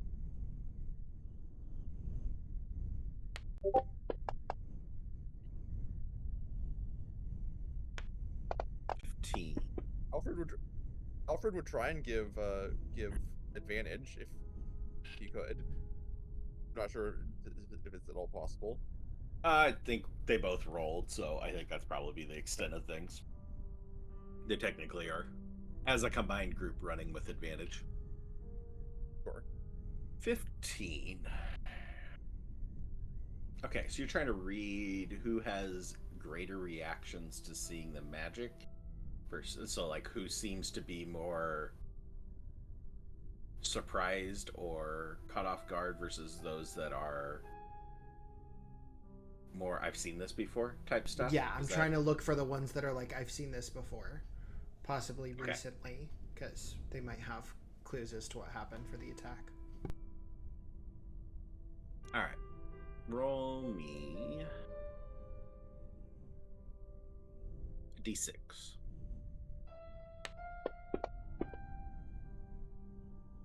Okay. Pick up on 5 individuals out of the group that seem to be matching your criteria of what you're looking for, or at least your best guess with a 15. Also, in the meantime, as you're going and trying to survey all these kids and figure out who's maybe having more reactions here and there, there's 43 kids under the charge of 2 of you now that Silenus and one of the kids have departed, completely unbeknownst to the 2 of you, as you guys are down at the lower level with these kids. At various occasions, playing tag in a cave, not going to probably pass a state inspection for daycare requirements, as you have continually here's a kid tripping, hitting their head on a rock, and getting cut or bruised or beat up a little bit. So you end up with 8 injured individuals that are crying and holding a scraped knee or holding a shoulder or holding their head, or 2 of them that ran in headfirst into each other as they were chasing the kid, trying to run away from the one kid with the fairy fire on them, and headfirst into each other. They're both shaking their head. Potential concussions. We don't know where we're at here as you are running a little bit. You guys aren't trained in this. You can't be expected to be held to that standard. You're doing your best. It's okay. You only got picked for this job because they seem to be fascinated with you. Nobody checked for training. But yeah, you identify 5 kids. Amongst them, roll me 5d12.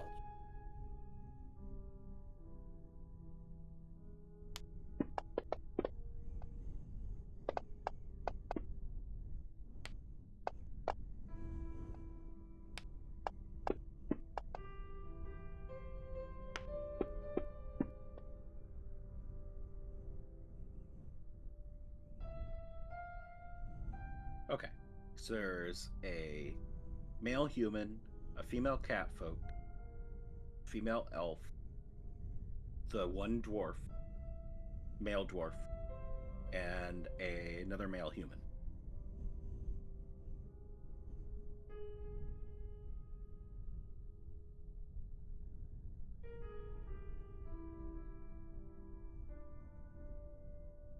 Perfect.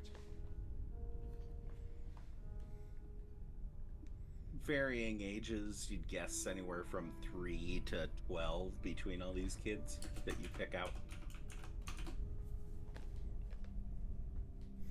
And then The last 3 seem on the older end. The first 2 are on the younger end. Okay, perfect. I will run triage. I will help the 8 who were hurt. So let me go ahead and just briefly.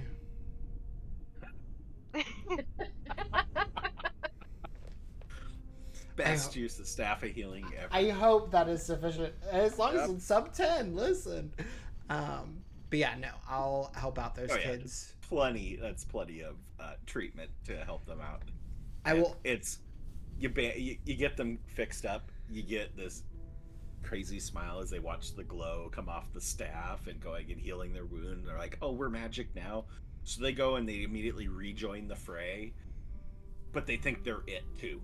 That they're part of the fairy fire group that gets to go tag everybody else. So you just end up with, I wouldn't say more chaos, but it just, they're in the pits and they're back out on the track immediately, heading out. They just switch sides now. The fairy fire only lasts for a minute. So if they're keeping up the intensity of this game, even better. Because Xedre's going to shift over near kind of like where we came down from, just to set up shop there. And we'll communicate to Alfred, kind of point out the 5 kids. And for each of them, it's probably not a quick point. It's probably that one, that over there in the Brennan Cross. Yeah, yep. That, just ate it. So he'll try to narrate like the 5 kids to make sure that Alfred has a pretty good visual for each of them. Yeah, it's kind of impressive as you watch these kids. Like, the fairy fire dissipates and goes away after the minute. But the kid doesn't react, the one that you picked as your guinea pig for it. He doesn't react like he's out of the game. He just keeps on playing tag because he's not looking at his body the whole time. He's chasing kids, and he just completely is oblivious to the fact that he's no longer ignited. And the other kids are just running away from the same kid. And then you have these other kids that get healed, these other 8, that they start just raising their hands. I'm it. And they're joining in, and everybody just keeps playing. It's just there's suddenly 9 kids that are it, and 40 or 30 some that aren't. That's how you run complete kids. Chaos, but you're able to spot your individuals. Yes, only one bites it. You're good. Most of them stay upright. You should be able to pick them out of the group if you so choose. Jumping from you back to Silenus and Matana, as you guys make it topside to the exit of the caves, shimmying through that tight little crevice that you guys had to go through to get in here, and find yourself back out in the village proper. You just watch as Matana just like has to completely wince and rub her eyes trying to adjust to seeing daylight for the first time in a long time, because despite your little gesture of here's some light, it's still nowhere near the intensity of a clear blue sky above and full sunlight coming down. Silenus is going to kind of lead her back a little bit more north to kind of where the edges of the cliffs are, kind of looking out over the sea. Okay, it's pretty rugged territory to get back up into the cliffs. To be able to see that, to get to the sea, get to a view so of it's not just like yeah. There's not a very good like viewpoint anywhere other than getting into the old ruins of the lighthouse that's sitting there. it's, It'll it's, be it's like jagged even up top. Yeah. It's not like kind of flat and then you could probably dips pick your way down. through and try and do some climbing, but it would definitely be athletics, acrobatics to climb through the Okay. rocks. Yeah, no, I don't need to do a whole Okay. thing about it. I just didn't know it was gonna be that hard to get to. So lead her down that direction. Maybe just pick some like spires of rock or something to sit next to. Okay.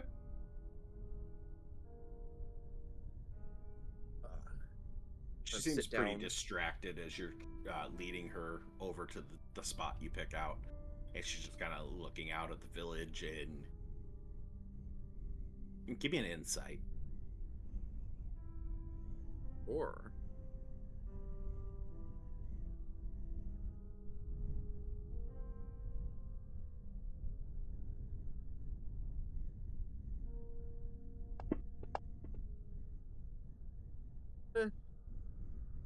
You clearly pick up that she's like looking out on the village, and she just, you don't know exactly what's going through her mind. You might know in a few moments, but at this time, just trying to read her face and read her reaction, you can't really pick up on exactly what kind of emotions are going through her right now as she looks out at this empty village. Give me a perception check with... Yeah, just give me a perception check. okay. Ooh, she rolled real well. Okay. Don't pick up on anything. Don't see any of your friends that have already come topside. Don't pick up on anything strange as you find this little spot in the rocks.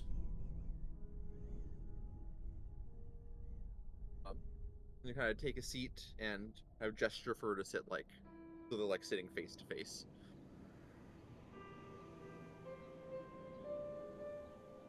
All right, so she gives a just big sigh. How does this work again?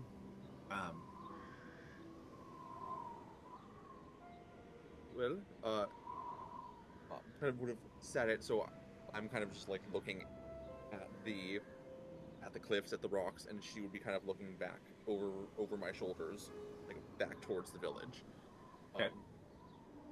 Well, all I need you to do, and I know it might be hard to think about, but focus what you can and think about your memories. Try to remember that day, what happened. And you're going to feel something. You're going to feel a slight presence. And that's going to be me. I'm going to be there trying to understand, trying to watch the memories. So if you feel something like that, don't resist it. Just let me in.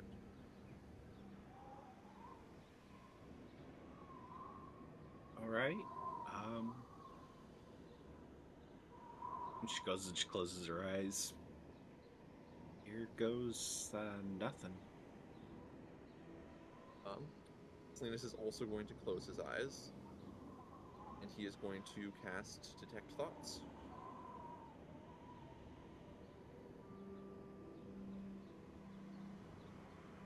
All right.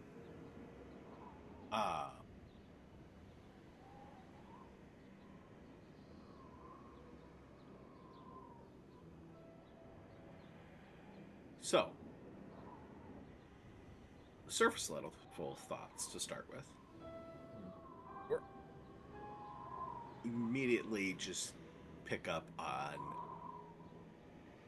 general feelings of uneasiness and a little bit of embarrassment, although you aren't picking up on what she's embarrassed about, but that there's definitely like discomfort with the situation and she's very nervous, not anything that would come across as uncooperative, but just doesn't completely understand what's going on. And you start to pick up subtle feelings of terror, fear, as your best guess is that she's starting to shift her mind over to those memories. And he is going to delve deeper into her mind, and see if not only he can help maybe dredge some things up for her that she may have unconsciously repressed, but also try and speak to her about visualizing things and try and see if he can actually like see what these banners looked like, see what these men looked like, see what was happening. She doesn't give much resistance.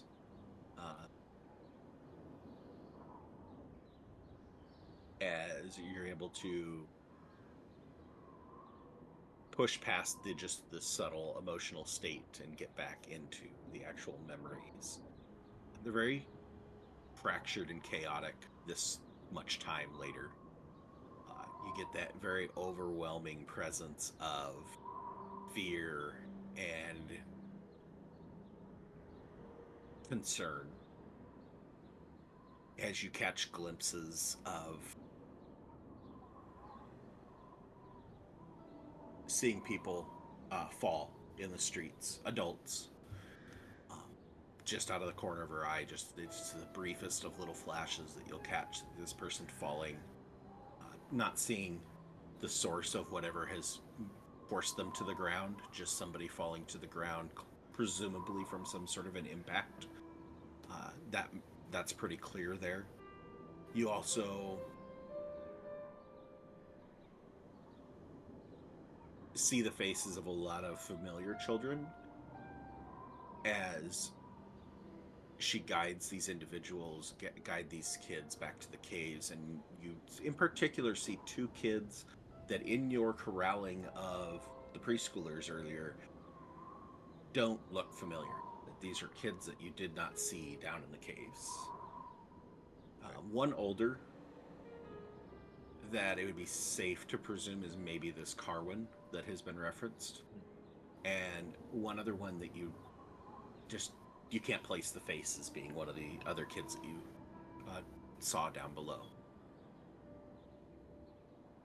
You don't see anything causing damage to structures. Everything seems to be focused on people, and you don't see very many attackers other than the briefest of glimpses, and it backs up the things that she commented on. But you, with arcane knowledge versus her looking at it from naive virgin eyes when looking at magic, you are able to pick up on some use of Misty Step, of people bouncing from shadow to shadow, that or some sort of a shadow step.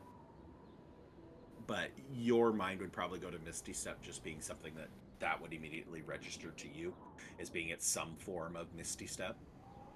And you catch a brief glimpse, but enough to put together some form of an ice elemental.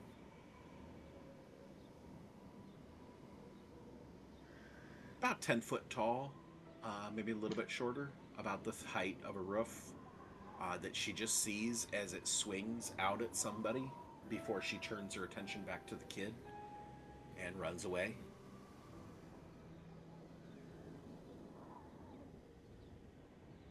And the only other real impact that you ever pick up where you see combat between anybody is you see just what looks like a shard of ice.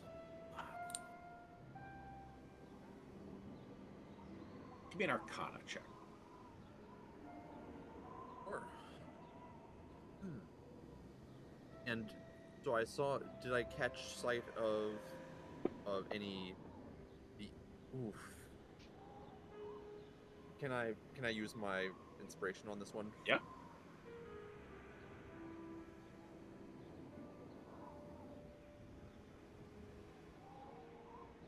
Furnace is not here to save anybody tonight. Oh, it paid off! Every once in a while, we get that inspiration to pay off. Okay. Oh, that's such a good thing to happen right in this moment too. Mm-hmm. Very clearly, Ray of Frost you're able to identify that that's the spell that's being used as this beam of frost and ice that to her eyes looks more like a shard of ice moving through space in the glimpse that she gets, but you are able to see it for what it really is and identify it as the spell as being it's almost like you refocus the memory for a second to catch that it's this ray of frost going. So clearly some sort of caster that is able to, number one, individuals being able to use Misty Step and other individuals that are able to cast ice-based spells between summoning elementals or enthralling elementals, as well as casting Ray of Frost and presumably probably other ice spells as well. But Yeah. the thing you don't see through any of it is any attackers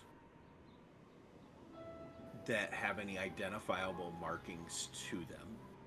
The ones that you see do not. Nobody is carrying Isbjorn shields. Variety of. Well, the only people you see, the actual attackers other than the ice elemental, is the people Misty Stepping. And they're all masked or wearing claws over their faces, scarves, presumably to protect against the cold. So making out features to be able to identify what race or anything like that is pretty much impossible. There's no identifying markings, but they clearly aren't carrying Isbjorn shields, not carrying Isbjorn weapons for that matter. They have, what kind of clothes are they wearing? Some simple furs at the top, but armor-wise, gather leather armor or leather jackets and other clothing put over top. Dark in color, pretty generic, not very identifiable as to that you could be able to trace it to anybody in particular, and almost give you this without a roll. Almost like that's by design. Yeah. So there's no obviously no like shields with symbols on it, but there's no like pendants or identifiable tattoos or. Based off everything you have heard about the people of this region, seeing individuals that are deliberately trying to mask who they are is very, very out of the ordinary. Very, very strange.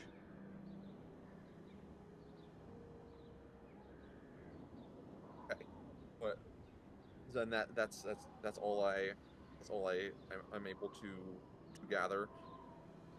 Yeah, as you continue to probe on these thoughts, the thoughts start to shade away and dissipate on the combat, and you start to pick up a little bit of different emotions and anxiety and embarrassment as you see this elven boy at the edge of a glade, and you immediately pick on this is probably the stuff that you weren't supposed to see that has leaked its way into the thoughts at this point. Okay, I'm gonna kind of pull out a little bit at that point. So my last question was going to be the clothing.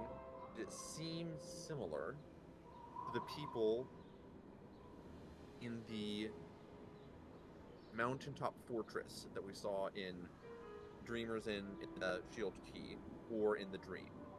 Did it evoke that kind of material, that kind of cut, that kind of style of clothing, even if they aren't wearing their big dragon masks? I'd say you could see some similarities. Yeah. definitely would. You would pick up that vibe. I think in character as well as out of character. I think you'd pick up on that vibe of being, because you guys are very focused on that dream brought you here, combined with the letter. So having that memory forefront in your mind and thinking about those individuals at that part of the dream, or part of two dreams, technically. Yeah. That it's very reinforced that, yeah, similar. Not to all the individuals in that dream, more so to the guards in that dream. Not so much the people that were setting the pyre on fire. Sure. Well, and this isn't just like everyone in this region wears similar clothing. It is distinct from like what the people of Snodeskall are wearing, like what the kind of style of clothing the children are wearing. Based off of everything you've seen, this is very out of the ordinary compared to everything you've seen as to Jofrider's explanation of his people, because obviously you've only seen one member of his people at this point, and he was in really bad state. You saw the people of Skeletville.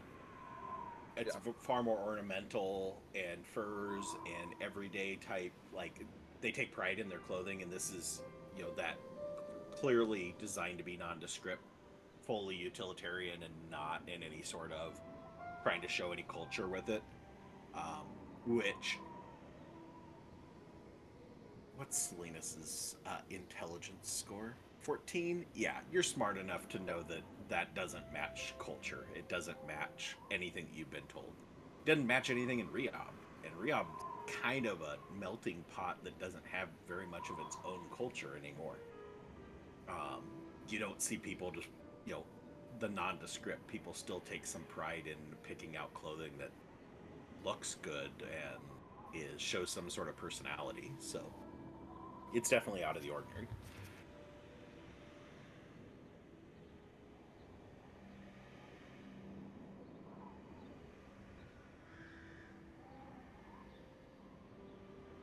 Okay.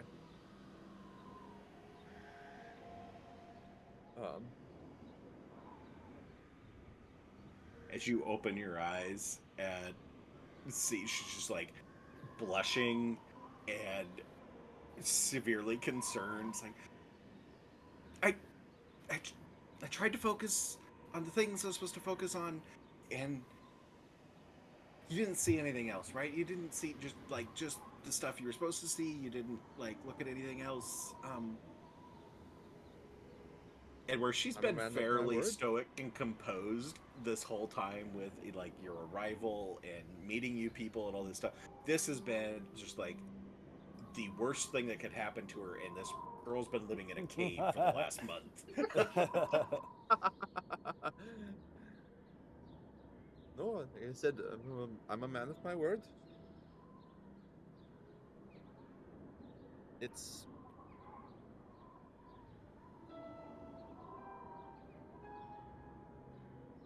from what I've been told, the attack was concerning.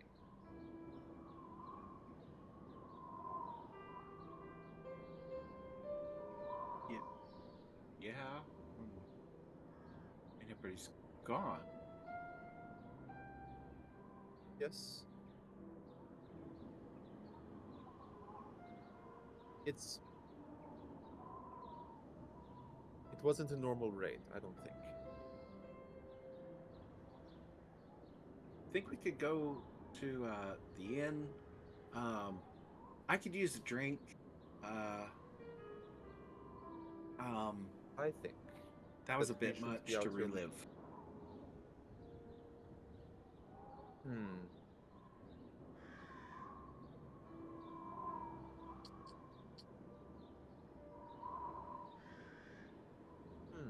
Well, I'm going. You can try and catch me, but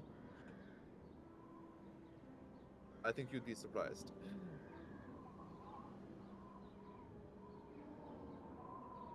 She doesn't immediately go running. She just hops off the rock she's been sitting on and starts making her way down and heading back into the town. How about this? did I recognize anywhere in the town from those memories, like specifically like where I might have seen the ice elemental, or where I might have seen a cluster of those people in nondescript clothing? Based off of knowing what direction she was generally running to get to the caves, and knowing that she had kids in tow, so she would have been heading towards the caves rather than back into the village, you could kind of narrow it down pretty well as to there's a road heading this direction or this direction, and there's only so many roads through the village. Like, the houses are fairly nondescript when compared to each other, so you can't really go and say, oh, it's this house. It's just a matter of trying to narrow down how many street intersections could this be where there'd be a path this way but not a path this way. That type of stuff. So with a little bit of time, you could probably search through the town and start to figure that stuff out. But looking out across the town as you're concluding this, the sun is hanging pretty low in the west. It's kind of a creepy image from the direction you're at, because you're just into the village enough that you're outside of the shadow of the cliffs, and you can see the sun up above, and what's commonly referred to as the Eye of Aurora in the sky has a slash across it that is the smoke coming from Herdert's hut.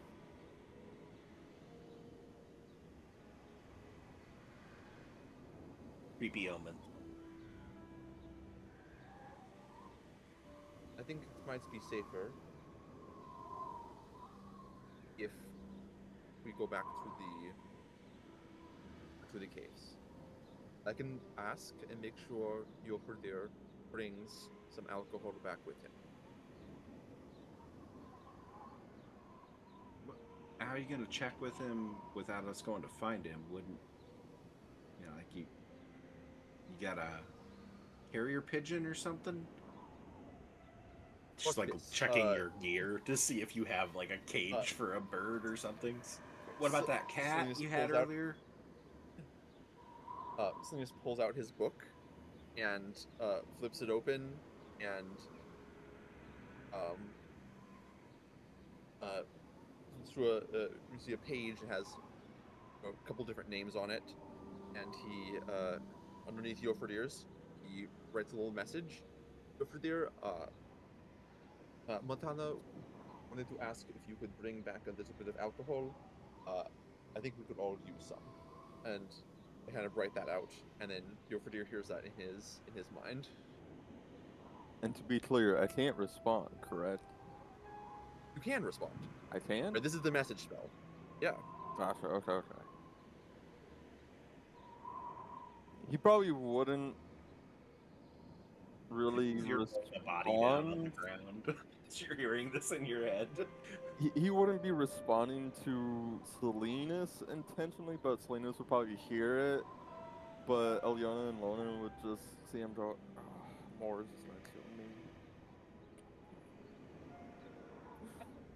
So Matana would just see that kind of written as a response underneath, because the response is like written back as a response. So Matana would see the response from Yoferdir like written in underneath. Yeah. Probably forgive him this once.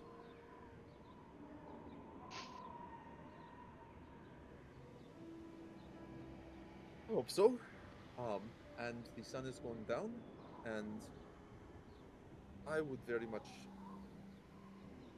not like to get both of us chewed out by Yoferdir and company.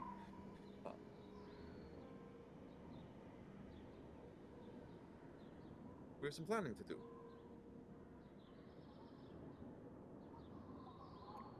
I suppose. Back to the kids. You ever lived with 40 kids in a cave for a month? No, I can't say that I have. Oh God. I don't recommend it. No, It's like an echo chamber. in those caves all night long. You better bring some alcohol. Knowing I him, love this he's kid. going to. He's. There's no way that he wasn't going to already.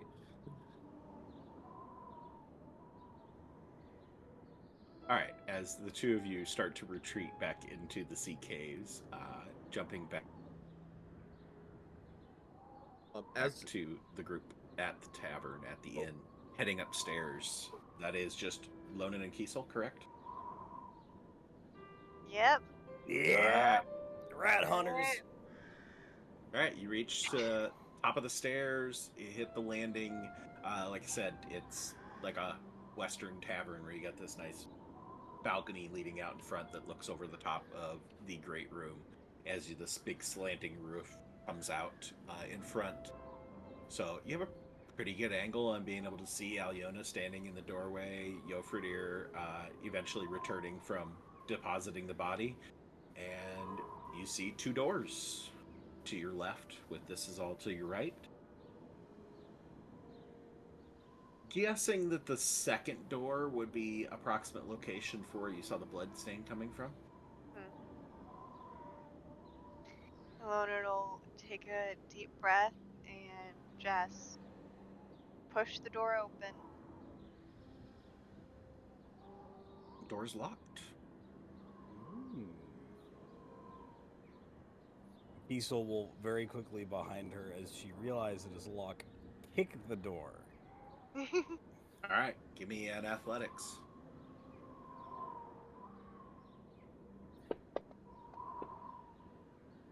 Nice roll. Nice. DC 19. Whew, nothing for me. But with 22, you're able to just like pop the lock, and this door just goes flying open, smashes against the wall. Alyona, give me a wisdom save for making loud noises. oh upstairs. That arrow's gonna go fucking flying. Okay, not 15. 15's immediately put together. It's like, because you're half paying attention, you're half watching for Jofridir to come back, and you just hear this big crash upstairs, and you like snap to, look over, and okay, it's good, not afraid. Good. I'll just look to Lonan and shrug my shoulders. Duh. I'm just more worried about who locked the damn door. Well, if there was somebody, I would assume a riddle of arrows would have come flying right about. Nah. Yeah.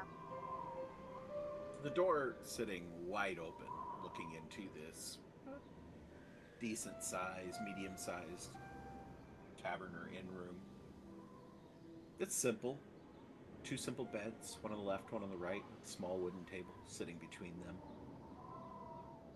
What's not simple and not common is the human body lying half naked, no shirt, fully with pants, no boots or shoes, face down, laying on the bed that's on the left side of the room. Remnants of a small pool of dried blood lying on the floor under the half of the body that's, because it's like the front half of the body is up on the bed while the knees are down on the floor, like this person crumpled onto the bed. You could see multiple stab wounds on the person's back. 4, maybe 5.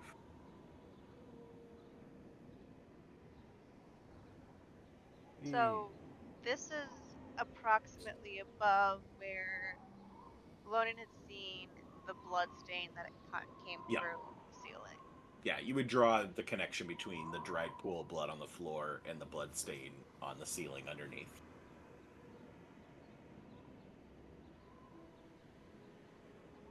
Oh, well.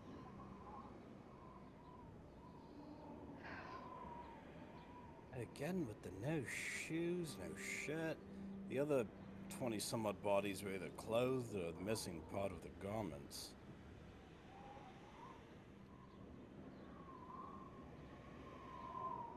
The stab wounds in the back. Loden's gonna walk over and kind of try to flip the body over so they're face up. All right. As you turn the body over, you see young human male, sandy blonde hair, simple, well-kept beard, and you can clearly see the man's throat has been slit from the front. Clothes just covered in dried blood, as are the sheets underneath where he was laying. Give me an investigation check. I'll get my proper grammar going.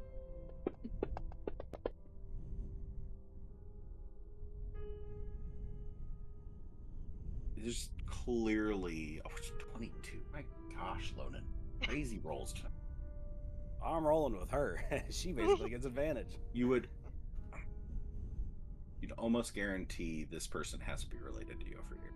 This person looks way too similar to him. Are there any visible marks, tattoos, anything like that, or?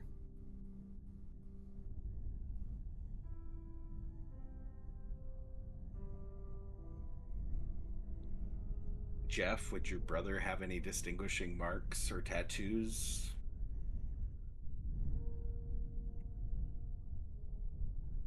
Oh, you're muted. He'd probably have some tattoos, but nothing that probably wouldn't be super uncommon from a tattoo that someone else in the village could possibly have too. Like a cross here, or like an But arrow. they on would the see side some of it. tattoos. Yeah, there would be tattoos. Maybe a couple on the back, maybe some on the arms. So, in a very quiet voice, Sloan is gonna say, "So, this guy's probably related to Alfred, right? I mean, The chances." if not related, then they know each other somehow. It's almost like every dead person here Alfred has had some sort of relationship with. I mean, he didn't say much about the guy downstairs, but he seemed, I mean, this is his hometown. Yeah,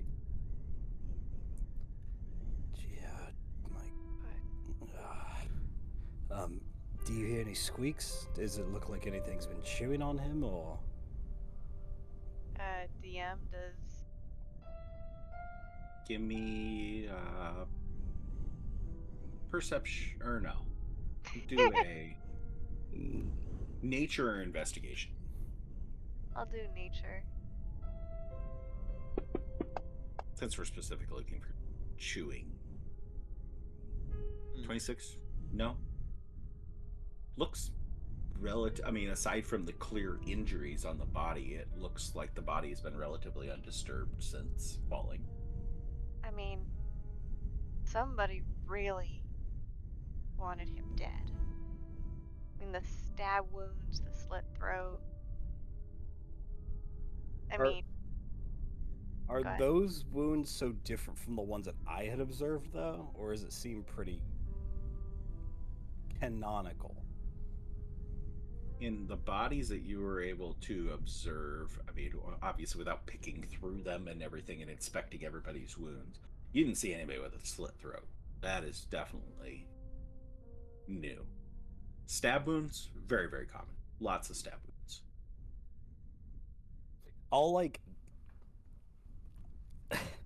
I'll get close to the body, like almost hovering over him. I'm like kind of like crouched like this, like I'm talking like this far away from the body, and I go, stab, stab, stab, stab. Look in the eyes, fuck you, slash. Jump back. It looks personal. I hadn't seen anybody with, Well, I mean. There were stab wounds in the back, so someone had been attacking him and then grabbed him and then threw him on the bed? And then locked the door behind them? Or maybe. You guys do an investigation with advantage between the two of you. Okay. As you're trying to map out the murder scene here. Who's rolling? Do you want me to roll? I got a +4. Do you have anything higher?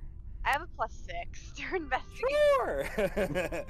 I mean, I mean, Galfrank is also there to give advantage.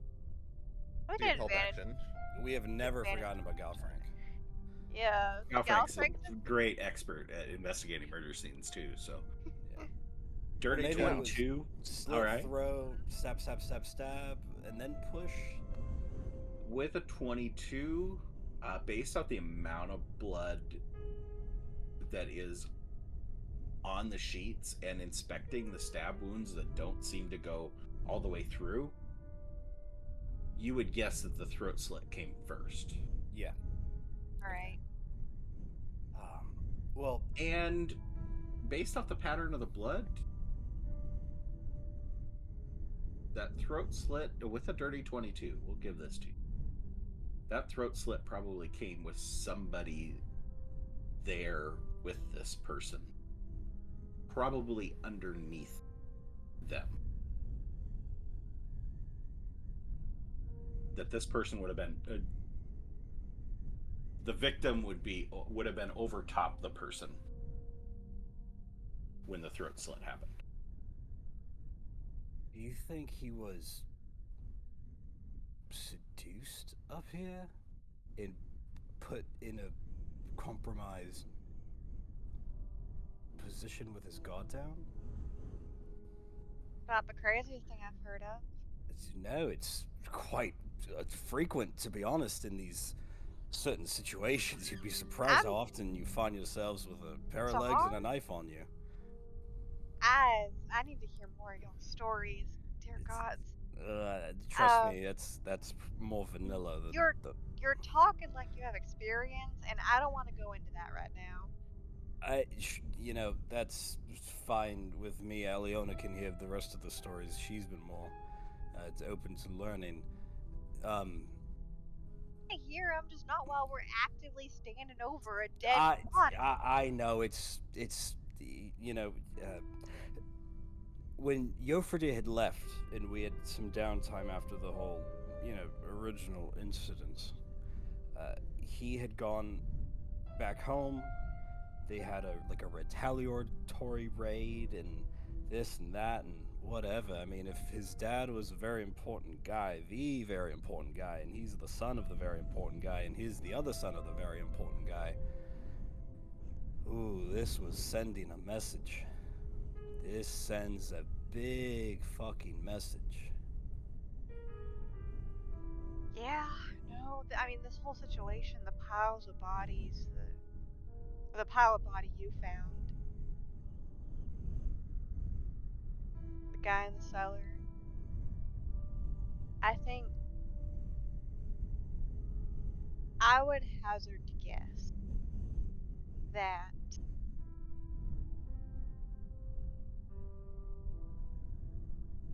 if what you're saying is true and someone attacked him when his guard was down, this was the precursor to the raid.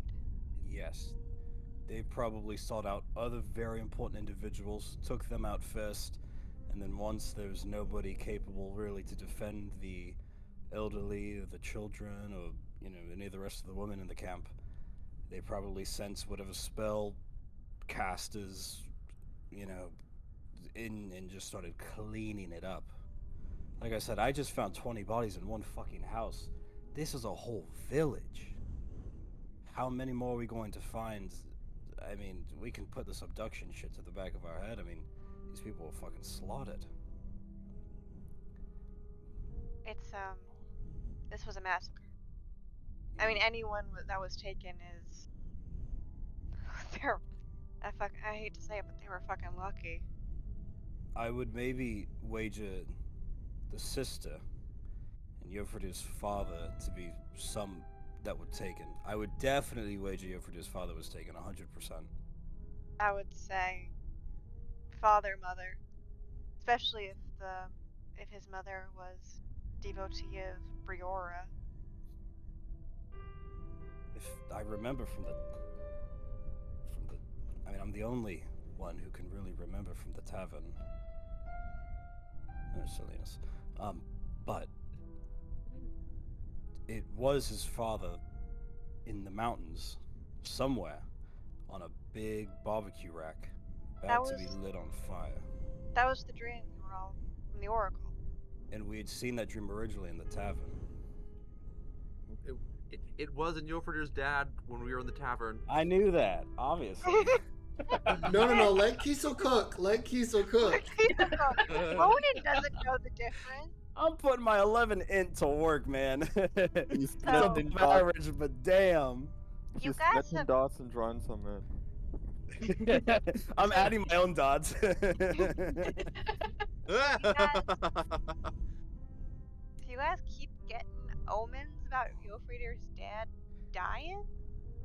I don't know if it Only was, just come here? you know, if it would, but it's not, you know, that's not, you know, it's we've had a lot going on, I guess. I don't know. I mean, Look, I'm I don't gonna remember. interject at this point in time that you guys have been up here a long time, so Yofridir and Aliona, any concern downstairs that they've been up here for a while. Yeah, Yofred and Oliana probably would have had like a little chit chat while they were searching up there, and after they were up there for a few minutes, Yofred was like, what did y'all find? should And we mind you, they're standing like within viewpoint. Like you can see them standing in the room. You just can't see what they're looking at. That I'm gonna grab the body. should we, how soiled are the blankets that were on the bed? It's like a blizzard, brace, like a popsicle. the ones where the body is Yeah, the are blood. very soiled, but there's the other bed on the other side of the room that's still made. Yeah, Lonan's gonna grab just the top blanket and put it over his body before Kiesel picks him up. I'm gonna leave like that's gonna cover him, but from like neck down, I'm gonna have his face exposed. I'm gonna grab the body and carry him towards Yofridir so he can look at the face to identify who this individual is, because I don't know who this is. And as Kiesel leaves, can Lonan do one more just cursory glance around the room and see if there's any like little trinkets, any other clues left behind? Yeah. Give me an investigation. Ready? Can I say Galfrank is helping me? Yes, of course he is. Sure. If you like the like, Fujiku come over, he'll hop from Kiesel's shoulder over to yours. Yeah, she'll scoop him up like, alright. You see anything, little kitty cat? Speaking of Galfrank, Briars, you look like you got a cat trying to get out a door back behind you. I do, yes. That's my roommate's cat. I had to let him in. As soon as I saw him, I was like, oh my god. It's about a cat stream. Yeah. I My almost redeemed name's Pet Angus Pet Beef. just because. At one Angus point, beef. my grandmother's cat hopped up on the table, was like, what the fuck is going on? And then was like, fuck this, and left. I don't think I'm he was surprised on. y'all didn't. I'm surprised y'all didn't see him earlier. He was like I saw it here up on- close. No, I've been watching him the entire time. No, Yeah. one of mine jumped So up here have I too. been. Yeah. Yeah. All right, on the dirty 20 Galfrank investigation bat roll, something.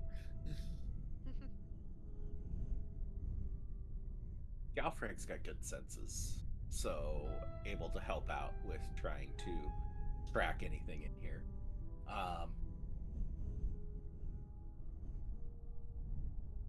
Lonan, you see and pick up on just a little bit of blood spray and droplets on the floor, heading away from the bed. Going with your investigation that you and Kiesel were making would be like where the arm would extend out from the end of the throat slash, and you find a dagger laying underneath the other bed, coated in dried blood. Lonan's gonna grab it and follow Kiesel downstairs. Did you use plastic gloves and put it in a little baggie so we can play CSI with this? Yeah, we forgot to take pictures of Does the body before we plastic grabbed him. exist in Twitternock No, yet? no, or is I'm that just kidding. Draw a chalk outline. Yeah, as Kiesel's coming down with the body, you're not really thinking a whole lot of it. He's gonna be like, so I'm down with the other one outside. We'll probably trying to find a tarp at one location, taking care of everything, I suppose. Does this one look familiar to you? Oh God. Suppose I should take a look. It's got markings on him. Yeah, and Alright. Alfred will pull the sheet back and take a look. See face of your younger brother.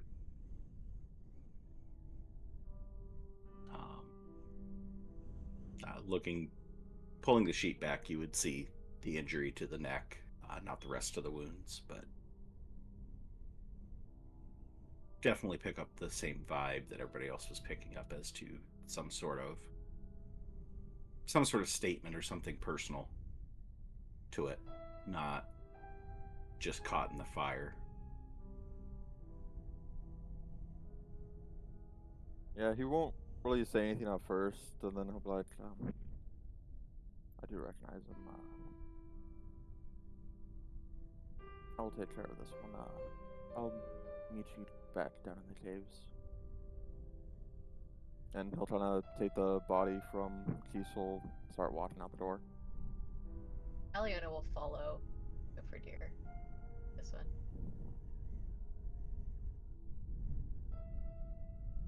Yeah, he would start walking down the street towards the lumber mill before taking a right back, kind of the direction they came into the town. Aliona would probably know he's heading back towards his house in that direction. So. Yeah, before they get before you get too far, she'll say, "Want to be alone or with you?"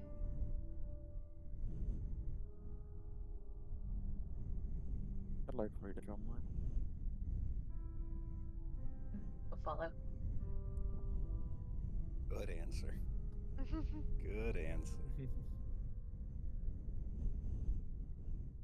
Alright, as Gilfredir and Aliona head off out of sight of Kiesel and Loden,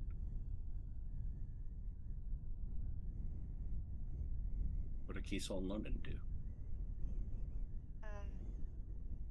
Lonen's going to turn to Kiesel, and she's holding the possible murder weapon, probable murder weapon. Let's be honest.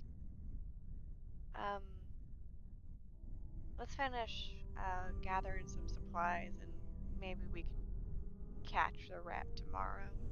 It's getting late.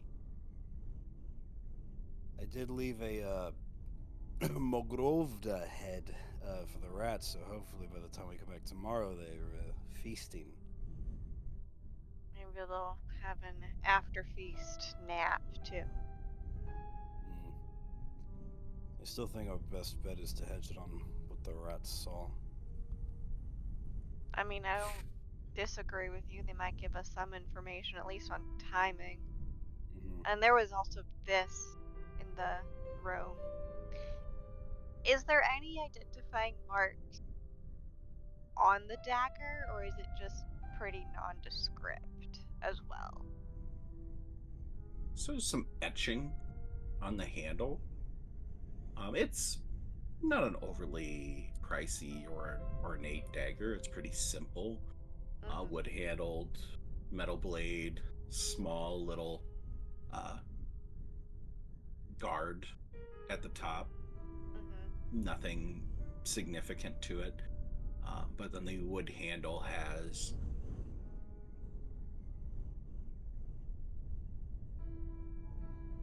what at first seems like pretty nondescript etching.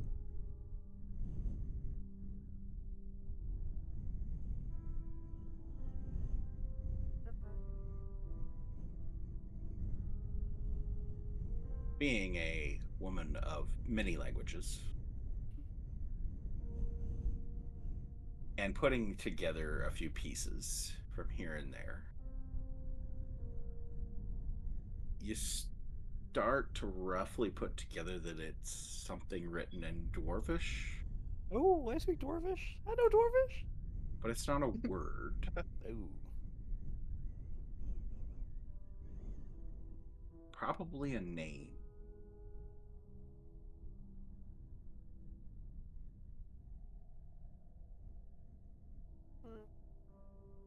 I'm gonna pick out the characters of the letters of the name. I would also like to be taking Yeah. a look, hard look at this. I mean, I imagine we're both just like leaning over this Yeah, yeah, just like. blood-stained dagger.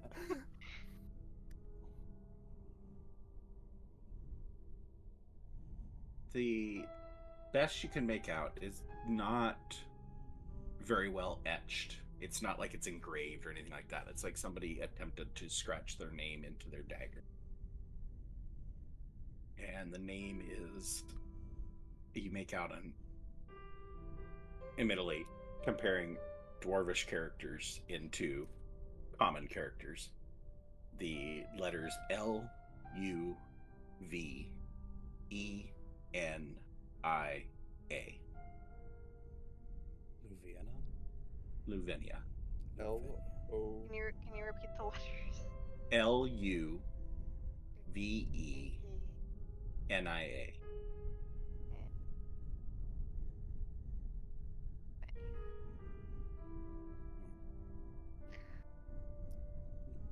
Well, you want to go grab? I think we're gonna need a lot of alcohol tonight. I think he's.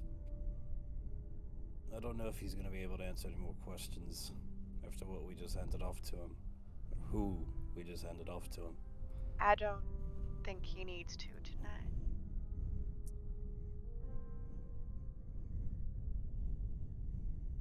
Do you want to hold on to it, or I mean, I have a, and I'll show her the empty spot for it. I want to wash it off first. Nah, yeah, of course. Right. Well, just help me carry food back to the cave, and we'll tell the others what we found. I hope they're having fun with the kids. It's more entertaining than this. You know, with all luck, we're gonna come back and there's going to be colored scribbles on the walls, children chanting in an unknown language, and a tail pinned on somebody. I'm gonna put my money on Alfred. I was gonna say Silenus, and he'd be very unhappy with it. He would not let them get that close.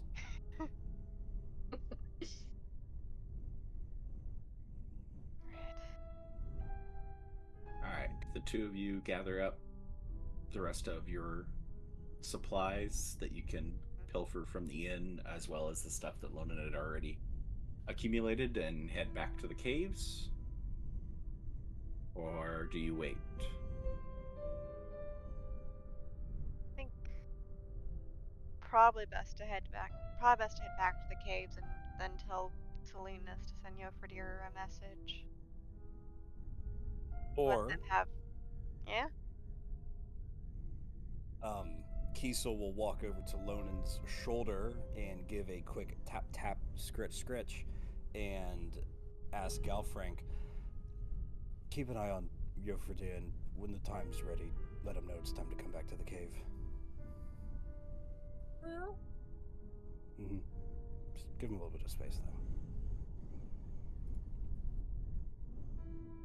Unfortunately, Galfrank's only instructions were to help Kiesel out. Oh, but that would be helping me watch out. him. No. I don't think the cat is listening to you, Kiesel. Oh, he never does. Then we'll have to go to Silenus, and then he can send Galfrank out, because that's how it works, apparently. And he'll just stare at Galfrank as he says that. Galfrank just like his eyes just unblinking, staring back at you. Alright, so you all start to reconvene the 5 of you, as well as Matana, leaving Yofredir and Aliona, heading towards Yofredir's home.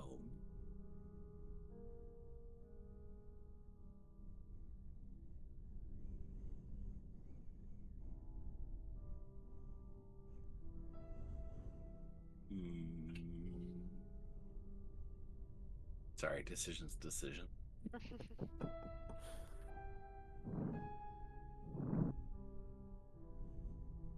Okay, I'm going to leave it up to the two of you. 3 options. 1, you want to play this out now.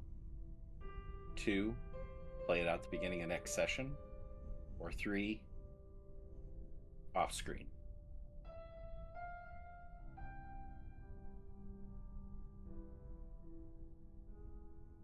We're gonna do it this session or next, either way. I'm fine either way. Okay. Buddy, it's up to you. Yeah. You're steering the Right ship. now. With that in mind, let's pick back up with you two walking towards the house of Torsten's Dragonsbane.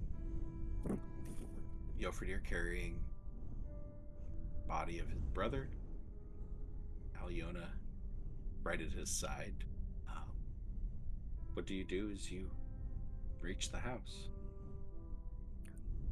He's gonna be quiet the whole time. He's gonna walk inside, and with the setup, I just like the kids' rooms of the house are more just like separated sections on the side of the house, on one of the longer sides. There'd be what would have been Yofredir's bed, his brother's bed, and then his sister's bed. He would lay his brother down onto his own bed, and then he'd probably light up the hearth, and then fits in all the chairs, making sure they're not tipped over or nothing.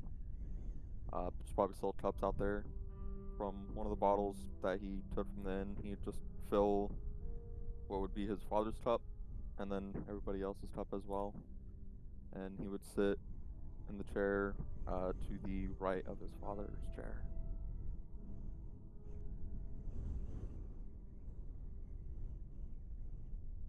Aliona? We'll just watch as he does all this. And he sits down. She'll silently take a seat next to him. She's been here before, so she has a seat. So she'll sit next to him. Just I'll let him make the first, let him start talking first. If he wants to stay silent, he stays silent. She's not gonna push him. She's gonna be there. Yeah, he would pour her a drink as well. And pretty much just looking across the table towards where his brother's body's at, he would just kind of raise the cup. Say to Ivor. Ivor.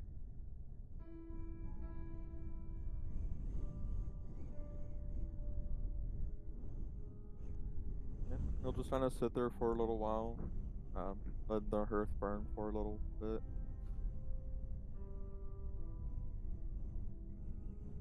Probably drinking, the whole bottle between the two of them. I don't know how much Aliona would drink, but I mean, she's from Torsland too. You grew up in a bar. I think you Yeah. learn a certain amount of constitution. yeah, for the most part, it would be just quiet, listening to the crackling of the fire. Every now and then top off the others' drinks, even though there's nothing going out of them, but Pour a little bit of alcohol into each of the cups that's already full. Just watch it overflow, but a certain methodical nature of you're pouring what you expect, what you want to put in there. with no regard for how full the cup can go. A little bit spilling on the floor. And he wouldn't have lit like the whole hearth. He probably would have just like separated a small section just for a while they're there, and then once it starts to die down, he'd probably just quietly light that up, offer a hand out to Liliana, and be like, "Get back to the others. Don't need to have them worrying." You want to? I think they would understand if you wanted to make some.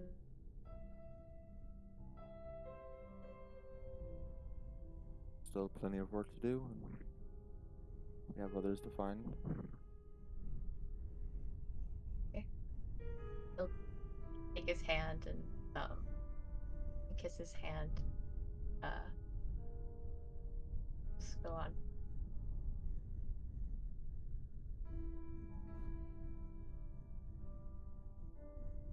Right as the two of you step out the house,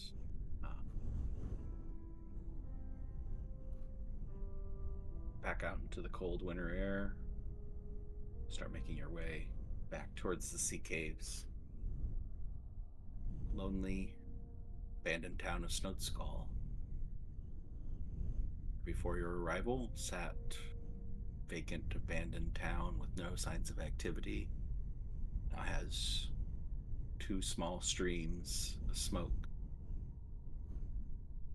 One for Herder, one for Ivor. And that's where we'll close out tonight's session.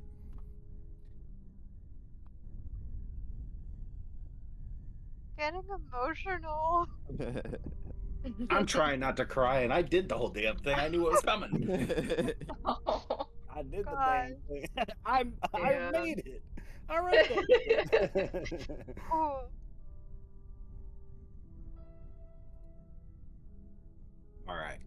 So that will wrap things up for our session tonight. Thanks to all of you that have been here in the chat, contributing, being here for a tense and what turned into a pretty emotional end to this session. Applause to everybody for all their different parts. The troopers down in the cave playing kindergarten roundup to provide the little bit of levity to things to keep things from getting too dark or too tense necessarily. There's still plenty dark and tense, but and for just great role play all around, which you guys are always great for. So hats off to you all on that. But as to viewers, if you're not watching in person live, you should. It's just much cooler experience than just watching this on YouTube. So invite you to come check us out. We are here weekly doing this, whether it's this particular group, which is the majority of the time, or if we're doing other little things, we always have something going on Saturday nights. And we'd love to have you here. Love to have you be part of our community. And until next Saturday. Can I Oh yeah, you want to do a plug? add? Yes. So for those of you who are here with us live, or maybe who are watching this later, we now have an Instagram at Tales of Witternacht. If you want to help just keep up with what our streaming schedule is, what's going on, get some interesting information about our characters and the story so far, please join us over there. I'm sure we'll put a link below. There is a link in the about section of the Twitch There is chat. a link. So Yay. So, go join us over there. Isn't, it's just new, it's just started, but I'm hoping that, we'll be able to include some interesting information to help catch those up who are newer to the stream with the story so far, with the characters so far. We'd love to see you over there as well. and with that, that is where we'll end things for the on-demand folk tonight. Thanks for tuning in. See you next week. Bye. Bye.